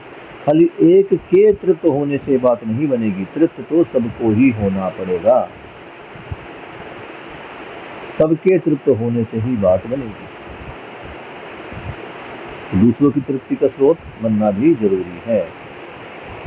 क्योंकि हर आदमी का अपना अपना सुख है, अपना अपना अभी प्रिय हित लाभ में जुड़ा है, प्रिय हित लाभ से क्रियाकलाप कर रहा है, प्रिय हित लाभ से आस्वादन और तुलन कर रहा है। सॉरी, प्रिय हित लाभ से वो तुलन दृष्टि में है। सबकी रुचि अलग अलग है तो सबका सुख अलग अलग ही भासता है। और होता क्या है कि एक आदमी संतुष्ट हो जाता है, लेकिन यहाँ बाबा जी क्या कह रहे हैं कि स्वयं भी संतुष्ट होगा और सामने वाला भी, यानी और लोग भी संतुष्ट होंगे, और ये संपूर्ण मानव जाति पर एक समान कार्य करेगा। तो ऐसा शोध बाबा जी ने किया और वो कह भी रहे हैं कि जिसको और शोध करना है वो करके देख लिया। मैंने कर लिया, मैं तृप्त हूँ, जो मेरे साथ आए वो तृप्त है, यानी परस्परता में तृप्ति है। जबकि कितने भी शोध कर लो, अब तक जितने भी शोध हुए उसमें एक दो या एक हिस्सा या एक पक्ष, एक समुदाय तो तृप्त हो गया, बाकी तृप्त नहीं हुए, बाकी में कंफ्लिक्ट बना ही रहा। यहाँ से शुरू करने के लिए क्या किया जाए? तो पहला मुद्दा, समझदारी सहज शिक्षा संस्कार विधि से सर्वसुलभ हो जाए।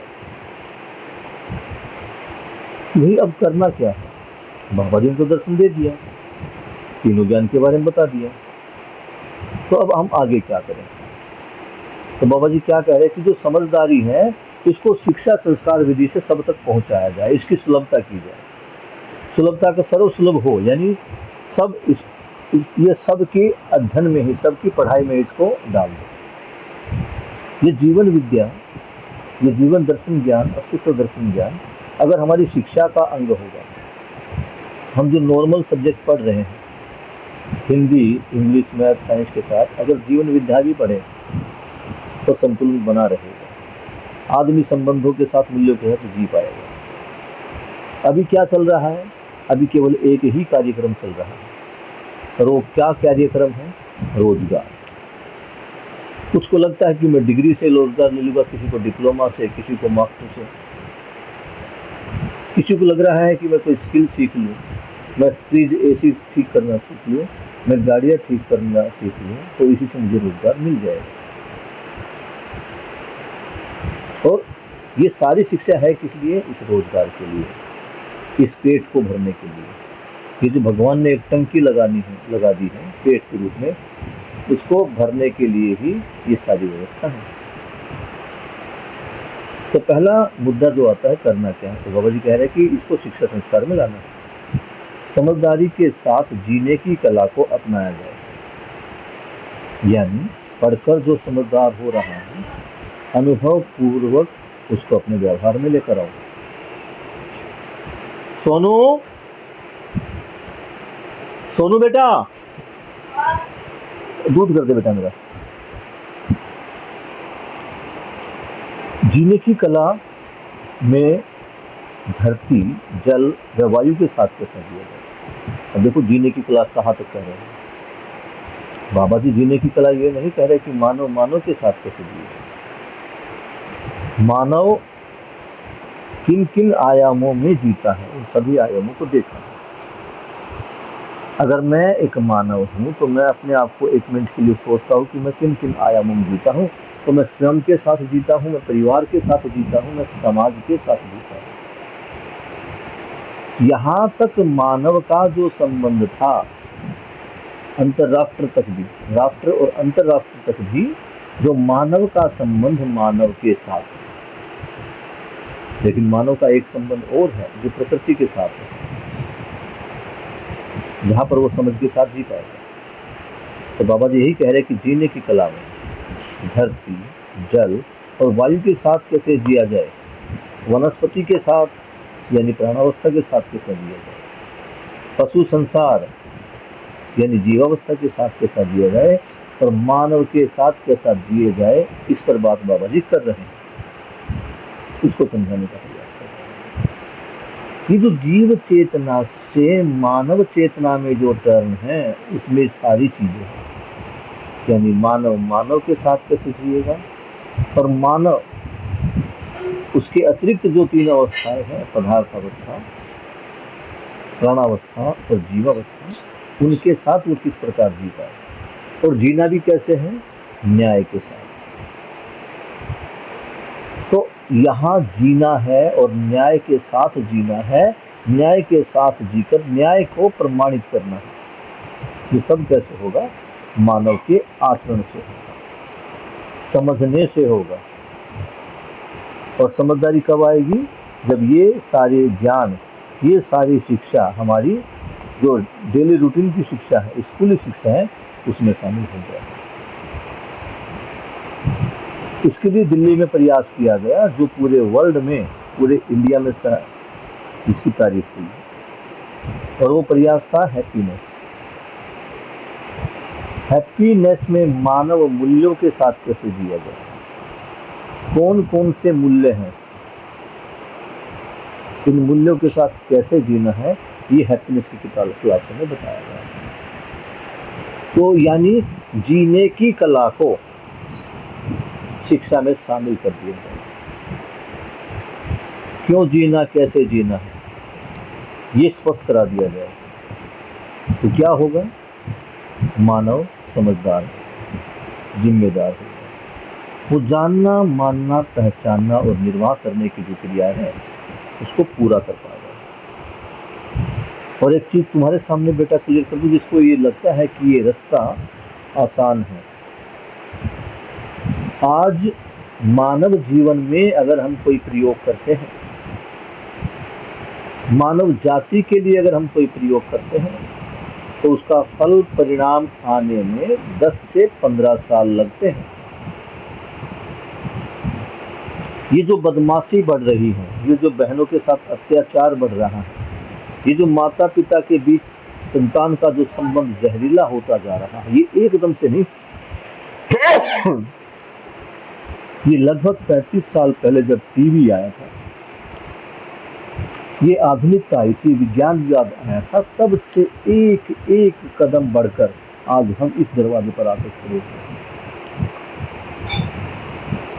तो जब हम ज्ञान की तरफ बढ़ रहे हैं, संवेदनशीलता से संज्ञानशीलता की तरफ बढ़ रहे हैं, विज्ञानवाद और अस्तित्ववाद से जब हम सह अस्तित्ववाद की तरफ बढ़ रहे हैं, तो इसको ये मत सोचना कि ये 2-4 साल 5 साल की यात्रा है। हमारा प्रयास तो यही है कि हम इसी जीवन में जागृति को प्राप्त करें, और जागृति होगी ये भी निश्चित है, क्योंकि हर आदमी के जीवन में सुखी होने की जो चाहत है, ये उसे मजबूर करेगी जागृत होने के लिए। क्योंकि वो जिन चीजों से, जिन सुविधाओं से, जिस ज्ञान से वो सुख पाना चाहता था, वो तो उसे मिला नहीं। तो इसको अब अपनाकर देखा जा रहा है, और इसमें लोग सफल हो रहे हैं। मैं जब जीवन विद्या के से जुड़े लोगों को देखता हूँ, तो उनके चेहरों पर मैं वो निरंतर सुख वाली खुशी देख पा रहा हूँ, वो जो समझकर जीने वाली खुशी थी मैं देख पा रहा हूँ, वो संपूर्ण पृथ्वी के मानवों को अपना भाई बंधु समझकर जीने की जो सोच थी, उनको देख पा रहा हूँ। आप किसी भी एक आदमी के व्यवहार पे न जाए। मैं भी जीवन विद्या से जुड़ा हूँ, हमारे और भी साथी जुड़े हैं, प्रिंसिपल सर जुड़े हुए, बहुत सारे लोग जुड़े हुए हैं। आप इनके व्यवहार को जागृत मानव का व्यवहार अभी ना समझें, क्योंकि जो हमसे 20 साल पहले, 30 साल पहले जुड़े थे, वो भी हमें अपना भाई ही समझते हैं। वो भी आज तक 20 साल की मेहनत के बाद भी अपने आप को एक विद्यार्थी ही समझते हैं। बस फर्क इतना है कि हमारा अभी एडमिशन हुआ है और वो अपनी ग्रेजुएशन कर रहे हैं। इसलिए जैसे जैसे पता है वो आगे बढ़ते जा रहे हैं, तो वो और ज्यादा स्पष्टीकरण उनकी बातों में, उनके रहने में, उनके व्यवहार में, उनके कार्य करने के तरीके में वो दिखाई दे रहा है। अगर हम यहाँ एक ये देखें कि नॉर्मली आज 4 साल के बच्चे को प्री प्राइमरी क्लास में स्कूल में डाल दिया जाता है, और जब वो ग्रेजुएशन करता है तो उसकी उम्र लगभग 19 साल के आसपास होती है। 19 साल को अगर हम इस 4 साल में घटा दें, तो ग्रेजुएशन करने में हमारे को 15 साल लगते हैं। 15 साल कंटिन्यू लगातार पढ़ने के बाद हमें क्या मिल रहा है? हम देख पा रहे हैं कि 15 साल के अध्ययन के बाद मेरा सुख,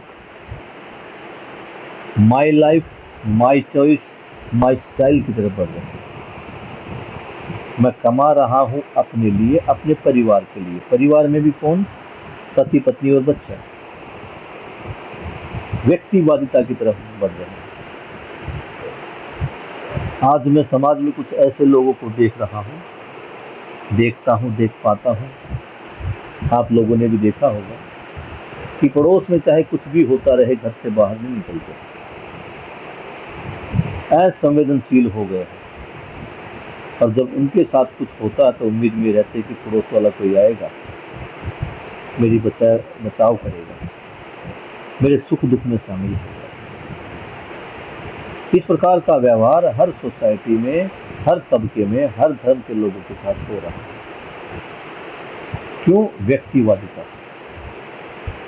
वो समाज में उसको रहना आया ही नहीं। अकेलेपन ने उसको इतना अकेला कर दिया कि दुख सुख में उसके साथ कोई नहीं खड़ा है। तो बाबा जी क्या कह रहे हैं कि अध्ययन यानी जो नॉर्मल शिक्षा है, इसके साथ जीने की कला भी डाली जाए। चारों अवस्थाओं के साथ संतुलन में कैसे जिया जाए, ये भी सिखाया जाए। इसमें से किसी एक को नहीं छोड़ना है, सबके साथ जीना है, यानी चारों अवस्थाओं के साथ जीना है। हर व्यक्ति अनुभव कर सकता है, मूल्यांकन कर सकता है। यह दावा हर मानव करता ही है। हर व्यक्ति के पास अपना अनुभव है। बाबा जी कह रहे हैं कि जब हर व्यक्ति समझ सकता है तो हर व्यक्ति जागृत हो सकता है। जब जागृत हो सकता है तो हर व्यक्ति को अनुभव होगा। जब हर व्यक्ति को अनुभव होगा तो वो हर व्यक्ति अपने अनुभव को प्रमाणित करेगा, अपने कार्य के द्वारा, अपने व्यवहार के द्वारा। और व्यक्ति समय समय पर अपना मूल्यांकन कर पाएगा। आप भी अपना मूल्यांकन कर सकते हैं। 1 महीने पहले आपकी स्थिति क्या थी और आज आपकी स्थिति क्या है? आपकी समझने की शक्ति, आपकी इच्छाएं, मनोरंजन का साधन जो आपका पहले था वो, आपका बातचीत करने का तरीका, आपका गुस्सा, मम्मी पापा के साथ आपका संबंध, इसका मूल्यांकन आप कर सकते हैं कि 2 महीने पहले, 3 महीने पहले कैसा था, अब कैसा है। 1 महीने पहले कैसा था, अब कैसा है। तो हर व्यक्ति अनुभव कर सकता है, मूल्यांकन कर सकता है। यह दावा हर मानव करता ही है कि मैं मूल्यांकन करता हूँ, मैं समझता हूँ। हर मानव में दावा करने की यह प्रवृत्ति सहज है। थोपा हुआ किसी को स्वीकार नहीं होता। हर व्यक्ति में यह मूल रूप से है, उत्साह है, स्वयं स्फूर्त है। अगर हम किसी व्यक्ति के ऊपर कुछ थोप दे तुम्हें ये करना है तो उसको अच्छा नहीं लगेगा। वो स्वयं में जीना चाहता है, स्वयं के साथ जीना चाहता है, अपना स्वयं का मूल्यांकन और मूल्यांकन करना चाहता है।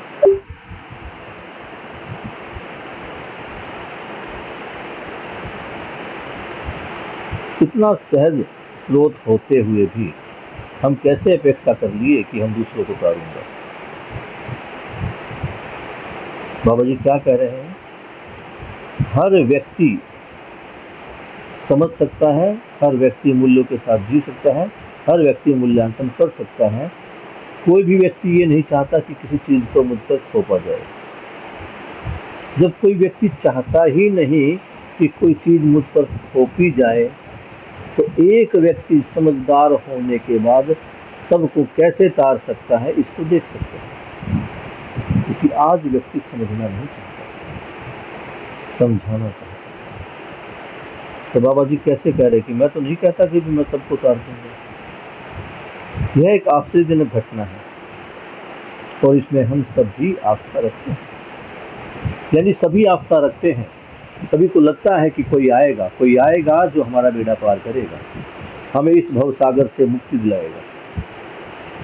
धर्मों में, ग्रंथों में भी कहा गया है कि जब जब धर्म की हानि होगी, खुद भगवान श्री कृष्ण ने महाभारत के श्लोक में कहा है आपने महाभारत देखी होगी, तो जब महाभारत की नंबरिंग शुरू होती है, इंट्रोडक्शन शुरू होता है, उसमें एक गीत आता है अदश्री महाभारत कथा, और उससे पहले एक वो श्लोक आता है यथा यथा ही धर्मस्य ग्लानिर्भवति भारत अभ्युत्थानम धर्मस्य।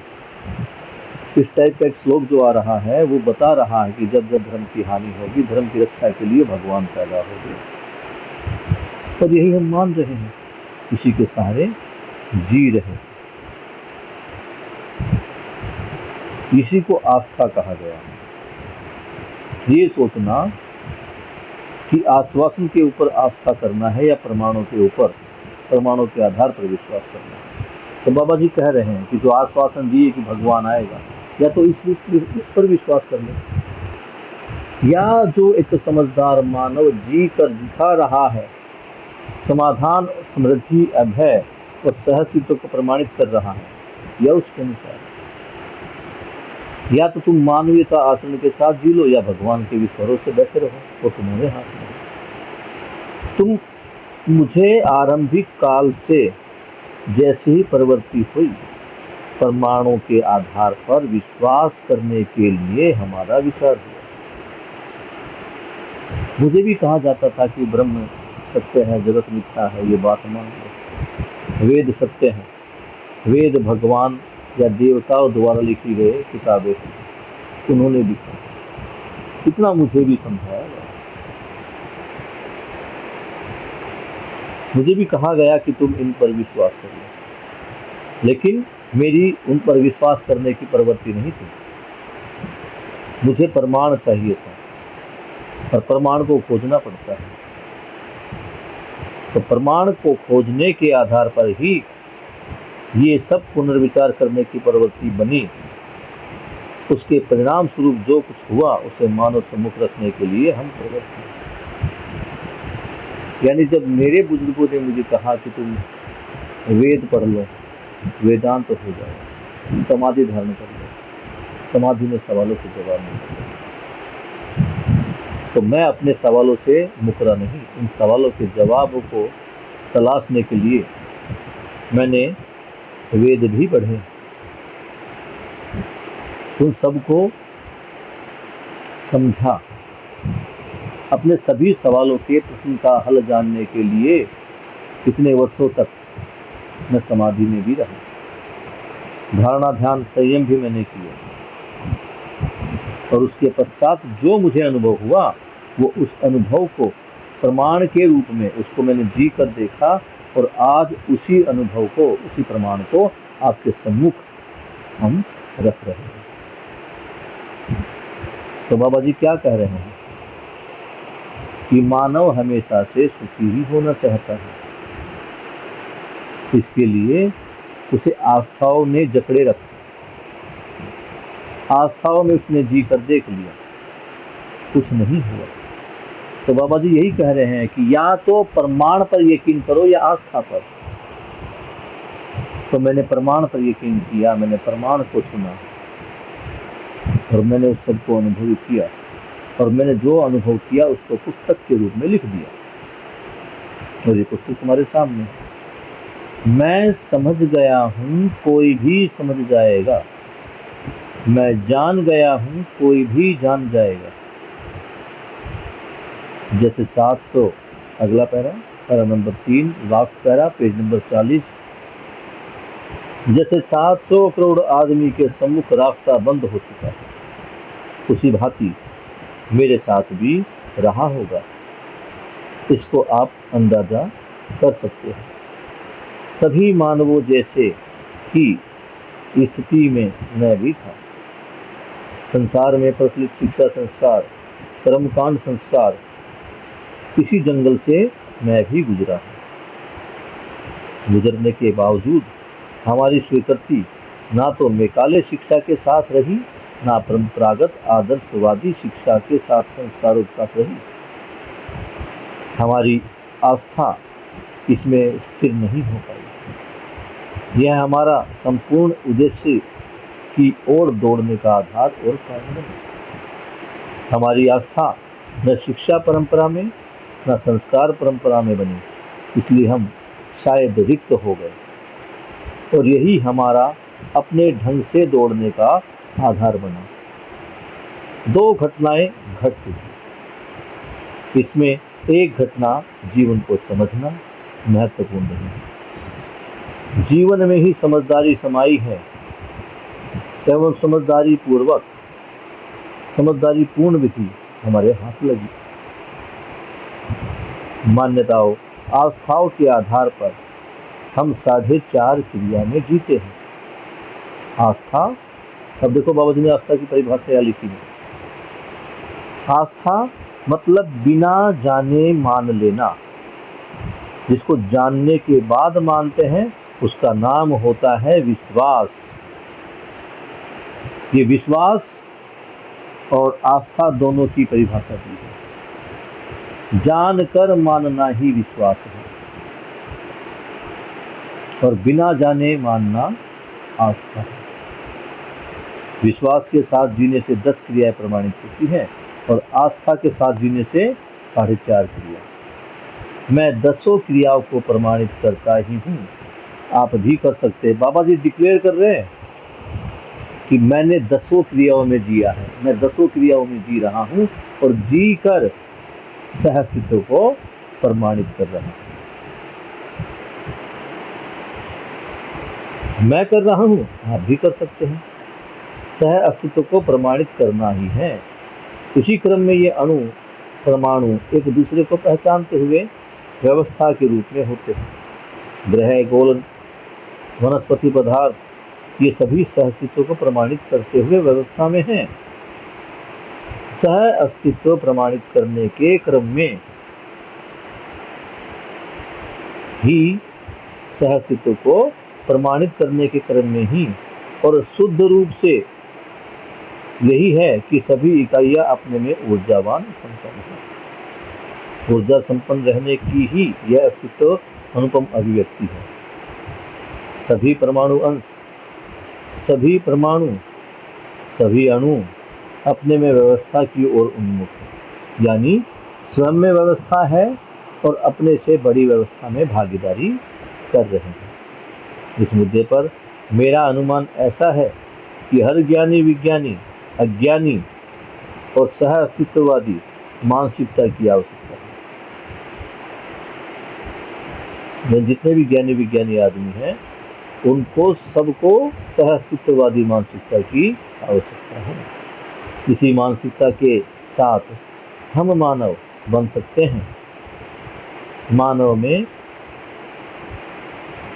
मानव से कम में हमारा कोई ऐश्वर्य उदय होने वाला नहीं है। तो बाबा जी क्या कह रहे हैं कि आज 700 करोड़ लोगों के साथ एक ऐसी स्थिति आ गई है कि उन्हें आगे का रास्ता दिखाई नहीं दे रहा है। ये 700 करोड़ लोग यानी पूरी पृथ्वी के लोग, पूरी पृथ्वी की जो जनसंख्या थी उस समय 700 करोड़ थे। आगे के जो किताबें लिखी गई, आगे के जो सूर हुए, तो बाबा जी ने वहां 800 करोड़ लोगों का वर्णन किया है।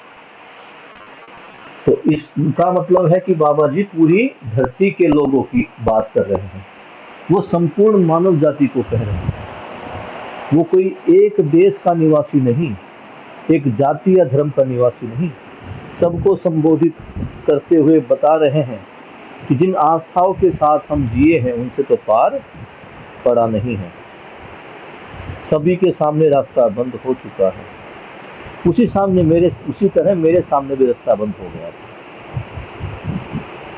जब मैं अपने सवालों के जवाब पाना चाह रहा था, सवालों के जवाब नहीं मिल रहे थे, क्या करूं क्या ना करूं, इस जन्म में मिलेंगे भी या नहीं मिलेंगे, तो बाबा जी ने यहाँ तक भी सोच लिया था कि कोई बात नहीं, अगर मुझे मेरे सवालों के जवाब नहीं मिले तो सवालों के जवाब प्राप्त करने के लिए एक जीवन यात्रा की कुर्बानी हम और दे देंगे, फिर जन्म लेंगे और फिर इन सवालों का जवाब पाने का प्रयास करेंगे।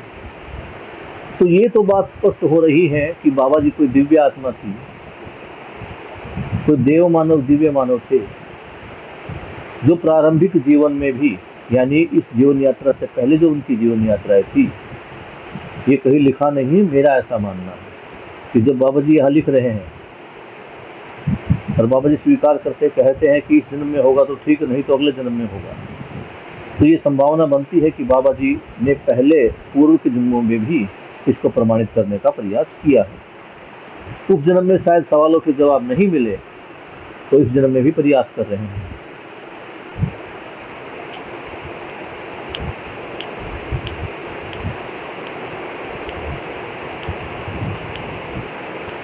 यहाँ एक बात जान ले,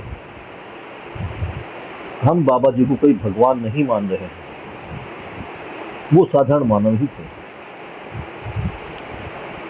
सभी मानव जैसे ही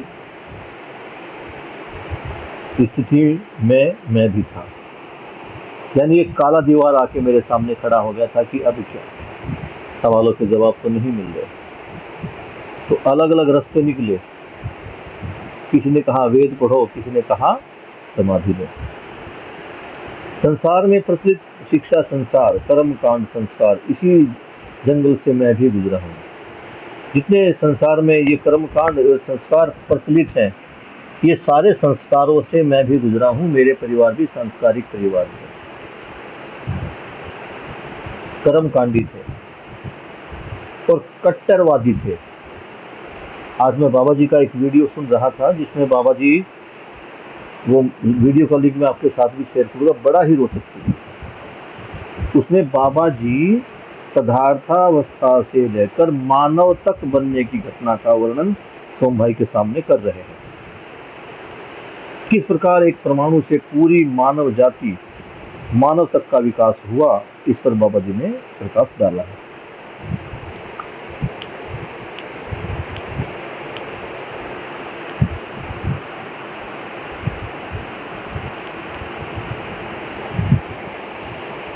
तो बाबा जी कह रहे हैं कि जिसे आप सभी प्रकार के शिक्षा संस्कारों से, सभी प्रकार की स्कूली शिक्षा से या परिवार में जो संस्कार दिए जाते हैं, उनसे गुजरो, मैं भी गुजरा हूँ। गुजरने के बाद हमारी जो स्वीकृति है, ना तो आधुनिक शिक्षा, जो भी शिक्षा प्रणाली स्कूलों में लागू हो, उसको मैकाले शिक्षा प्रणाली बोला जाता है, और ना ही परंपरावादी आदर्शवादी शिक्षा संस्कार। तो बाबा जी कह रहे हैं कि ना तो मैं इससे संतुष्ट हूँ, ना उनसे संतुष्ट हूँ। क्योंकि जो मैकाले वाली शिक्षा है, ये आदमी को पैसा कमाने की मशीन बना रही है, उसको स्किल दे रही है, केवल उसके कौशल में वृद्धि कर रही है, उसे कोई जीने की कला नहीं सिखा रही है। इसी प्रकार जो प्राचीन शिक्षा संस्कृति थी, बाबा जी कह रहे हैं मैं उससे भी सहमत नहीं हूँ, क्योंकि वो शिक्षा भी हमें रहस्यवाद में लेके जा रही थी। वो भी ऐसे रहस्य के सामने, हमारे सामने भगवान के नाम पर भगवान की लीलाओं को लेकर, भगवान की कलाओं को लेकर ऐसा रहस्य में खड़ा कर देती थी कि उस रहस्य के बाद कोई रास्ता नजर नहीं आता था। फिर वही बातें लोग करते कि सब कुछ भगवान ने ही बनाया। हमारी आस्था इसमें स्थिर नहीं हो पाई। यह हमारा संपूर्ण उद्देश्य की ओर दौड़ने का आधार था। मतलब जब बाबा जी को लगा कि मेरी आस्था स्थिर नहीं हो रही, मुझे मेरे सवालों के जवाब नहीं मिल रहे हैं, तो बाबा जी अपने उद्देश्य को पूरा करने के लिए दौड़ने का आधार बने। अगर उनको जवाब मिल जाते तो वो धारणा ध्यान समाधि में नहीं जाते, लेकिन उनके सवालों के जवाब किसी के पास नहीं थे।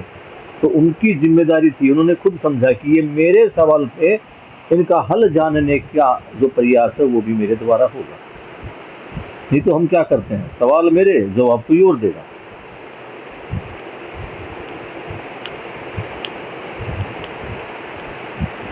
तो बाबा जी यहाँ बता रहे हैं, बाबा जी ये बता रहे हैं कि अगर तुम इस विधि से संतुष्ट नहीं हो तो तुम अपने तरीके से करके देख लो, क्योंकि अनुसंधान करने का हक सभी को है। लेकिन जो तुम अनुसंधान करो वो ऐसा नहीं होना चाहिए कि तुम्हारा फायदा हो या तुम्हें केवल खुशी मिले। अनुसंधान ऐसा होना चाहिए जो सार्वभौमिक हो, सबके लिए हो। बाबा जी कह रहे हैं मेरी आस्था न तो शिक्षा परंपरा में है, न संस्कार परंपरा में। जो मकाले जो जिसका बताया गया है वो शिक्षा दे रहा है, तकनीकी ज्ञान की शिक्षा, और जो पारंपरिक शिक्षा है वो संस्कार दे रही है। तो बाबा जी कह रहे हैं कि जो संस्कार हम कह रहे हैं वास्तव में वो संस्कार है या नहीं, इसको जान लेते हैं।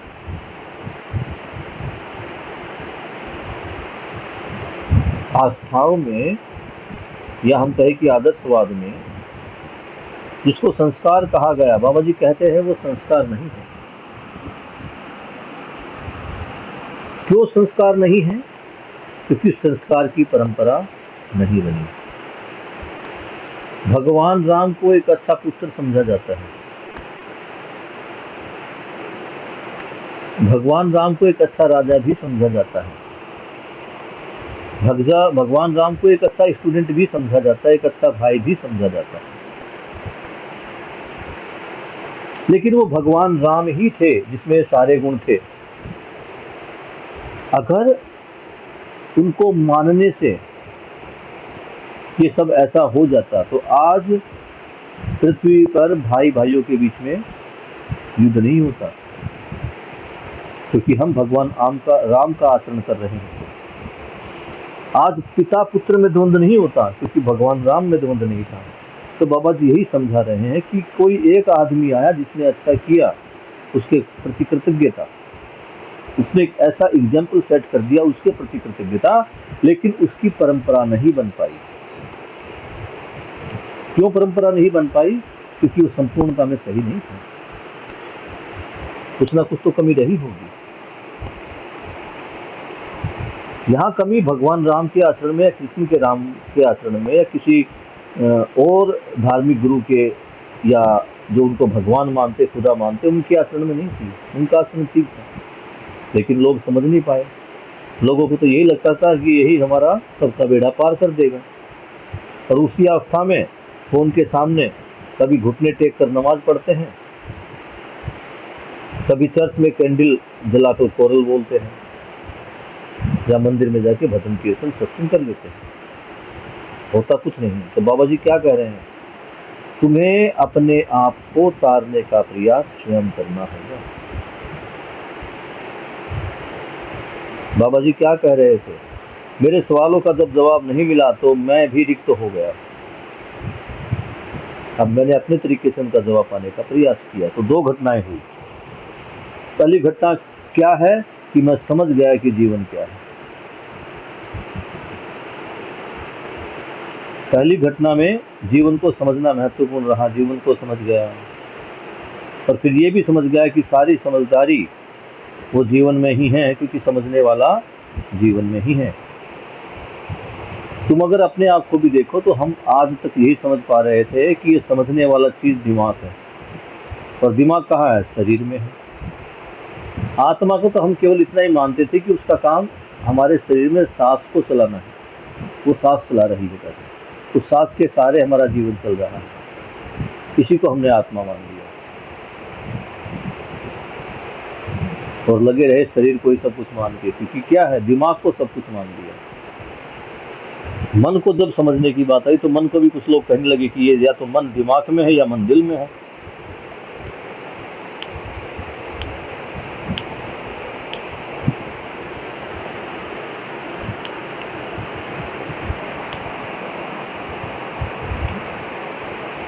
नौ बजकर 51 मिनट हुए हैं। पेज नंबर 41 पर हम पहुंच चुके हैं।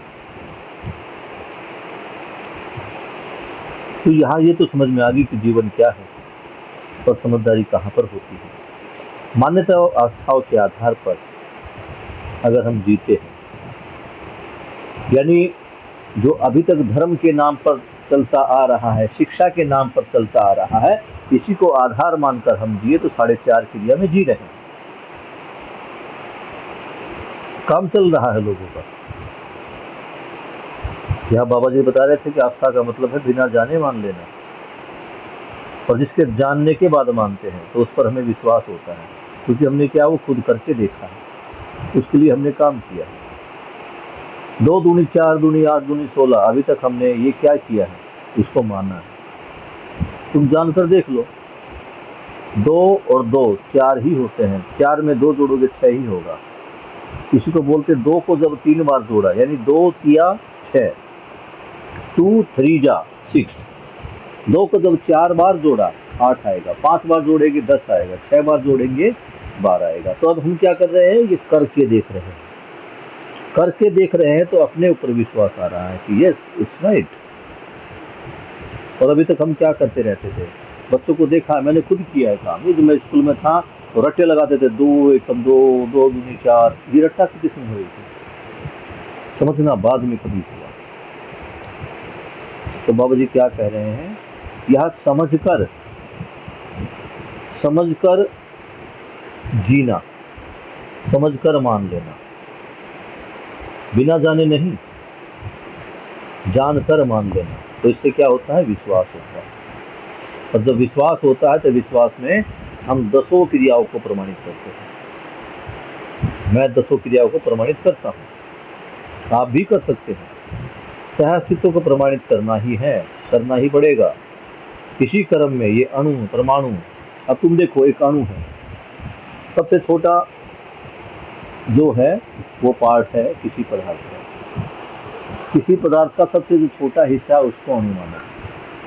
वो अणु अपने जैसे पदार्थों के साथ क्रिया करता ही है, उनको जानता मानता पहचानता ही, जानना मानना नहीं, उनको पहचानता और पहचान कर क्या कर रहा है, निर्वाह कर रहा है।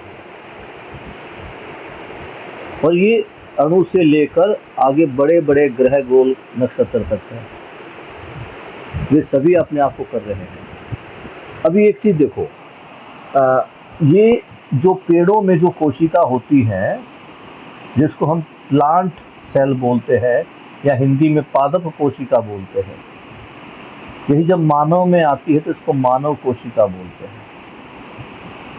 अब आप एक प्लांट सेल को लो, पौधे की जड़ में भी वही सेल है, पौधे के तने में भी वही सेल है, पौधे के पत्ते में भी वही सेल है, पौधे के फूल में, टहनी में, फूल फल हर चीज में वही सेल है। लेकिन एक सेल को पता है कि किस जगह मेरा क्या काम है, उसको पता है कि जब मैं जड़ में हूं तो मेरा क्या काम है, मैं तने में हूं तो मेरा क्या काम है, मैं फल में फूल में पत्तियों में हूं तो मेरा क्या काम है। दिखने में वो एक ही है लेकिन काम अलग अलग कर रही है। क्लियर है बेटा, समझ में आ रहा है सब कुछ साथ साथ।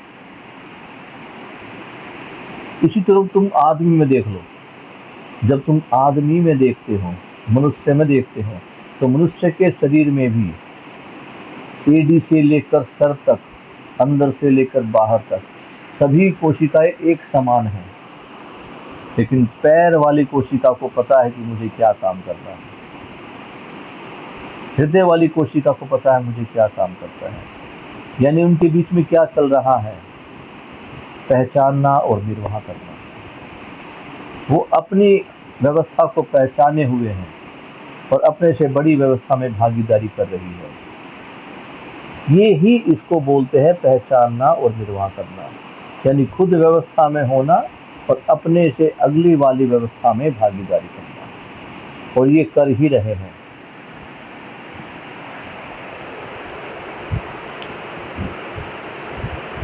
ग्रह गोल वनस्पति पदार्थ ये सभी सहअस्तित्व को प्रमाणित करते हुए व्यवस्था में। इस प्रकृति में जितनी भी इकाइयां है वो सब की सब सहअस्तित्व को प्रमाणित करती है। सहअस्तित्व प्रमाणित करने के क्रम में ही शुद्ध रूप यही है कि इकाइयां अपने आप में ऊर्जावान है। यानी हम कैसे मान ले कि मैं सहअस्तित्व में डूबा भीगा घिरा हूं। कोई भी इकाई प्रकृति में डूबी घिरी भीगी है, बाबा जी ने कह दिया, उन्होंने समझ लिया, जांच लिया, परख लिया, उसके बाद ये शिक्षा दी कि व्यापक में संपृक्त सभी जड़ चैतन्य इकाइयों से ही सहअस्तित्व है। ये सहअस्तित्व बना हुआ है, क्यों बना हुआ है इसको देखना पड़ेगा। हम व्यापक को ही ईश्वर क्यों मानते हैं, व्यापक को ही भगवान क्यों मानते हैं, व्यापक को ही हम सुप्रीम पावर क्यों मान रहे हैं? क्योंकि व्यापक में होने मात्र से ही हर इकाई ऊर्जावान है। पदार्थ का सबसे छोटा कण परमाणु वो भी मूवमेंट कर रहा है, उसमें भी कंपन है, उसमें भी सौर मंडल की तरह, कल मैंने क्लास में समझाया था परसों, कि जो हमारा जीवन है या कोई पदार्थ है या कोई एटम है, उसमें सेंटर में कुछ अंश है, बाकी अंश उसके चारों तरफ चक्कर लगा रहे हैं, वो भी सहअस्तित्व में है। सभी अंश आपस में सहअस्तित्व में है। और जब अंश चक्कर लगा पा रहे हैं तो मतलब उस परमाणु में भी खाली स्थान है। मैं एक बस में खड़ा हूँ, बस खुली है, खाली है, तो मैं उसमें आगे से पीछे तक जा सकता हूँ या एक ही जगह पर खड़ा खड़ा घूम सकता हूँ। इसका मतलब कि वहाँ स्पेस है। दो इकाइयों के बीच में स्पेस है, तभी वो क्रिया मूवमेंट कर पा रही है। अब अपने आप को ऐसे लगाओ कि हम किसी डीटीसी बस में फंसे पड़े हैं, फुल है, बिल्कुल पैर रखने की जगह नहीं है, तो वहाँ स्पेस है, लेकिन हमें वो महसूस नहीं हो रहा, क्योंकि मैं हिल नहीं पा रहा हूँ इस भीड़ में। लेकिन बाबा जी कह रही है उचित दूरी का जो सिद्धांत है ये सबके बीच में है। और ये जो वो घूम पा रही है, जो मूवमेंट कर पा रही है, उसको ऊर्जा कहाँ से मिल रही है? भाई घर में तो मैंने बिजली लगा रखी, पंखा चल रहा है, लेकिन अस्तित्व में ऐसी क्या चीज है जो हवा चल रही है? ये जो एक छोटा सा पदार्थ था उसका परमाणु है, उसमें भी मूवमेंट हो रही है, वो भी क्रिया कर रहा है। तो उस क्रिया को करने के लिए, ये बात तो तुम्हें पता है कि कोई भी क्रिया को करने के लिए हमें ऊर्जा चाहिए। बगैर ऊर्जा की कोई भी क्रिया नहीं होती। ऊर्जा मतलब एनर्जी। बस चलानी है, पेट्रोल चाहिए, इलेक्ट्रिसिटी चाहिए या डीजल चाहिए, सीएनजी चाहिए, तो उनको उससे ऊर्जा मिल रही है। ये जो परमाणु ऊर्जामान है, व्यापक में हर जो इकाई में ऊर्जा है, ये कहाँ से आ रही है? तो बाबा जी बता रहे हैं कि व्यापक में डूबे भीगे घिरे होने मात्र से ही प्रकृति की सभी वस्तुएं ऊर्जामान हैं। ये ऊर्जामान है, यही सहअस्तित्व का प्रमाण है। अगर सहअस्तित्व नहीं होता तो इन इकाइयों में ऊर्जा नहीं होती। सहअस्तित्व में होने के कारण ही सारी इकाइयां ऊर्जावान है। ऊर्जा संपन्न रहने की यह अस्तित्व अनुपम अभिव्यक्ति है। इस अस्तित्व में हम ऊर्जा संपन्न हैं। ये ऊर्जा संपन्नता ही हमारी अभिव्यक्ति है। हर परमाणु अंश, सभी परमाणु अपने में व्यवस्था की ओर उन्मुख है। यानी परमाणु से अणु, अणु से यौगिक या मिश्रण या आगे की ओर जो पदार्थ बनते हैं, उनमें देखो तो हर अपने से अगले वाली व्यवस्था में भागीदारी निभा रहा है। इसको इस प्रकार भी समझ सकते हैं कि जैसे मानव की एक कोशिका वो एक अंग को बनाती है, अंग से ऊतक बनता है, ऊतक से सिस्टम बनता है, सिस्टम से मानव का शरीर बनता है। यानी एक कोशिका अपने से अगले वाली अंग में अपनी व्यवस्था, जो अगले वाला अंग है यानी उससे जो सर्वोच्च, उससे ऊपर वाली जो व्यवस्था है, उसमें भागीदारी दे रही है। कोशिका अपने आप में एक सिस्टम है। उसके बाद कोशिका का जो अगला जो सिस्टम है वो टिश्यू है, वो टिश्यू में भागीदारी दे रही है। टिश्यू क्या कहाँ भागीदारी दे रहा है? वो उस अंग में भागीदारी दे रहा है। वो अंग कहाँ भागीदारी दे रहा है? उस सिस्टम में भागीदारी दे रहा है जिसका वो अंग है। सिस्टम किसमें भागीदारी दे रहा है? पूरे शरीर में भागीदारी दे रहा है। तो यानी प्रकृति की हर एक इकाई अपने आप में व्यवस्था में है और अपने से बड़े वाली व्यवस्था में भागीदारी कर रहा है। इस मुद्दे पर मेरा अनुमान है कि हर ज्ञानी विज्ञानी, तो बाबा जी कह रहे हैं कि जब एक व्यवस्था अपने से अगले वाली व्यवस्था में भी भागीदारी कर रही है, तो यही जो सिस्टम है, यही जो व्यवस्था है, ये मानव को भी प्रेरित करती है। यही मानव के लिए प्रेरणा का मुद्दा है। कौन सी प्रेरणा? कि मानव भी अपने से अगली वाली व्यवस्था में अपनी जिम्मेदारी को निभाए, उसमें भागीदारी करे। इस मुद्दे पर मेरा अनुमान ऐसा है कि हर ज्ञानी विज्ञानी अज्ञानी को सहअस्तित्ववादी मानसिकता की आवश्यकता है। यानी जो सहअस्तित्ववादी मानसिकता है, यानी संपूर्ण प्रकृति के साथ मिलजुल कर रहने वाली जो ये मानसिकता है, इसकी जरूरत हर इंसान को है। चाहे वो अनपढ़ है या पढ़ा लिखा है, ज्ञानी है या अज्ञानी है, सबको इस अस्तित्व की आवश्यकता है। इसी मानसिकता के साथ हम मानव बन सकते हैं। मानव में कम से कम हमारा कोई ऐश्वर्य उदय होने वाला नहीं है। मानव से कम में हमारा कोई ऐश्वर्य उदय होने वाला नहीं है। तो बाबा जी क्या कह रहे हैं कि सबसे पहले हमें मानव बनना पड़ेगा। मानव क्या है उसको समझना पड़ेगा। मानवीय का जो मानव कैसे बना जाएगा, जीव चेतना से मानवीय चेतना में आकर, यानी समझदारी पूर्वक। अभी हम जो व्यवहार कर रहे हैं वो जीवों की भांति कर रहे हैं। जब हम मानवों की भांति व्यवहार करेंगे तभी हम मानवों की तरह बन पाएंगे। मानव क्या है तभी समझ पाएंगे, तभी उसको पद जो है मानव पद में उसको प्रतिष्ठित कर पाएंगे, उसमें प्रतिष्ठित रह पाएंगे। ये पेज नंबर 41 तक हमारा हो गया। इसका पहला पैरा कंप्लीट हो गया। कल पेज नंबर इसके आगे पढ़ेंगे। अगर दोनों मित्रों में से किसी का कोई सवाल है तो पूछ सकता है। श्याम और शानवी, आज तो माही चली गई। सर एक छोटा सा पूछना था, मतलब आज ही अध्ययन से तो नहीं है लेकिन मेरे दिमाग में काफी टाइम से। बताओ। सर जो मानव है उसने मान्यताएं मानी ही क्यों? वो मना भी तो कर सकता था कि मेरे को नहीं मानना। तुमने क्यों मानी? क्योंकि मेरे पेरेंट्स ने बोली। बस नहीं ये तो कर- स्टार्टिंग में जब हुई तो स्टार्टिंग में मना क्यों नहीं करी, समझ जहां से चालू हुई होगी। समझ कहाँ थी? अब ये देखो, मानव जब इस प्रकृति में पैदा हुआ उसी समय वो मानव को पहचान जाता, युद्ध नहीं होता। अब मानव ने मानव को नहीं पहचाना। ये तो है नहीं कि बेटा मानव एक ही जगह पर पैदा हुआ फिर वो सारे संसार में भेद फैला। मानव पृथ्वी पर कई जगह प्रकट हुआ। अब जो व्यक्ति कश्मीर में पैदा हुआ वो गोरा था, जो व्यक्ति साउथ इंडिया में पैदा हुआ वो सांवला था। तो जब ये आपस में देखते एक दूसरे को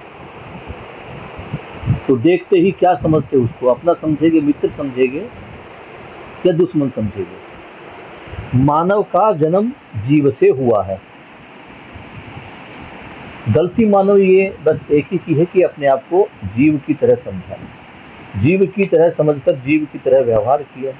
अब तुम एक बात देखो, गली में कुत्ते होते हैं ना, एक गली के कुत्ते, एक मोहल्ले के कुत्ते मिलजुल कर रहते, कोई दिक्कत नहीं। कभी कभी हफ्ते भर 10 दिन उनका झगड़ा हो जाता है, लेकिन जैसे ही कोई बाहर का कुत्ता उसमें आता है तो भोगते हैं नहीं भोगते।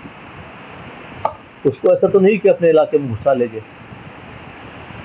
ये सारी चीजें हमने जीवों से सीखी, क्योंकि जब मानव यहाँ धरती पर आया तो उसको सिखाने वाला, समझाने वाला कोई था ही नहीं। ये सारी जो कल्पनाएं घड़ी गई, ये मानव को ही जो देवता बनाने की कल्पना घड़ी गई। अब तुम देखो बेटा, परिवार में 20 आदमियों का समूह है। 20 आदमियों का समूह हुआ तो परिवार में कोई आपदा आ गई। परिवार में उस आपदा से जो मुक्ति दिलाएगा, बाकी लोग उस एक व्यक्ति को अपना लीडर मान लेंगे, बाकी सारे उसकी मानेंगे। या ऐसा कह सकते हैं कि दूसरे कबीले वालों को देखकर या दूसरे देश के या पृथ्वी के दूसरे देशों के देश तो मानव ने बनाए, एक दूसरे हिस्से का व्यक्ति जब दूसरे अन्य हिस्से के व्यक्ति से मिलता है तो उनमें क्या आता है? भय आता है। अब भय में क्या करेगा? जीव में क्या होता है? जो मानव जीव में भय होगा तो उसमें क्या जीने की आशा है? जीने की आशा में ही मानव ने हथियार उठाया। उसको अपना मित्र ना जानकर, उसको अपनी तरह मानव ना समझकर उसे अपना शत्रु समझा, शत्रु के साथ लड़ा। उस युद्ध में जो कुशलता से लड़ा, जो सबसे ज्यादा लड़ा, जिसने सबसे ज्यादा आदमी मारे, जैसे ये प्रवृत्ति राक्षस की है, आदमियों को मारना राक्षसों की प्रवृत्ति है। तो व्यक्ति ने उस एक राक्षस मानव को अपना सरदार मान लिया और बाकी लोग उससे डर कर रहने लगे, क्योंकि शक्तिशाली कभी हमें न मार दे। तो यहाँ से जो मानसिकता बनी उसी मानसिकता का फल परिणाम आज हमारे सामने है। आज भी तो हम पूरे देश का राजा, पूरे देश का मंत्री एक आदमी को तो बनाए बैठे हैं। वो जब चाहे किस वस्तु पर जीएसटी बढ़ा देता है, वो जब चाहे किसी वस्तु को सस्ता कर देता है, वो जब चाहे घोटाला कर सकता है, वो जब चाहे कोई अच्छा काम कर सकता है। अब जो शक्तिशाली था, जो राजा के रूप में, लीडर के रूप में, कबीले के सरदार के रूप में आ गया है, वो राक्षस प्रवृत्ति का था, खूंखार था, कठोर था, लड़ने भिड़ने वाला था। इसलिए ऐसे मानव को कहा जाता है राक्षस। और जो बाकी मानव थे उससे भय में रहते थे, उसकी दया कृपा पर रहते थे कि कोई बड़ा शिकार करके लाएगा तो हम भी खाएंगे। तो वो दीनताहीनता में थे, इसलिए उनको कहा गया पशु मानव। कुत्ते को देखा है ना, कुत्ते के सामने मालिक कुछ डालता है तो खा लेता है। ऐसा ही जनता और नेता के बीच में, जनता और राजा के बीच में होता रहा। जनता ने बाद में इसी को भगवान का नाम दे दिया, उसके ऑर्डर को भगवान का ऑर्डर बता दिया गया। जैसे भगवान का आदेश होता, राजा का आदेश भी भगवान के समान था, और राजा की बात मानना सबके लिए जरूरी था, सबके लिए हितकारी था। तो ये भ्रम वहां से शुरू हुआ। अभी तक जीवों से उत्पन्न हुआ था मानव, तो जीव को ही अपना सब कुछ मानकर क्रियाकलाप कर रहा था। हमने भी आस्था मान ली। अगर देखोगे तो तुम पाओगे कि ये राम और जो कृष्ण थे, ये दोनों भी राजा ही थे। समझ पा रहे हो ना? तो राजा तो भगवान का रूप था ही।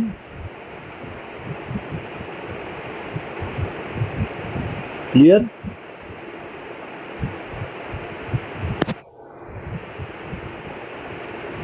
तो Shyam,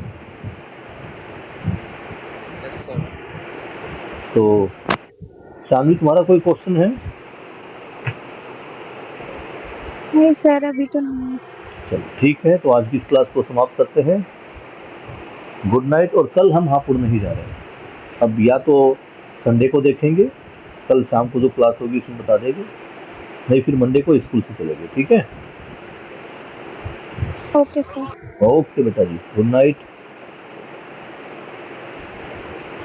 okay sir, good night.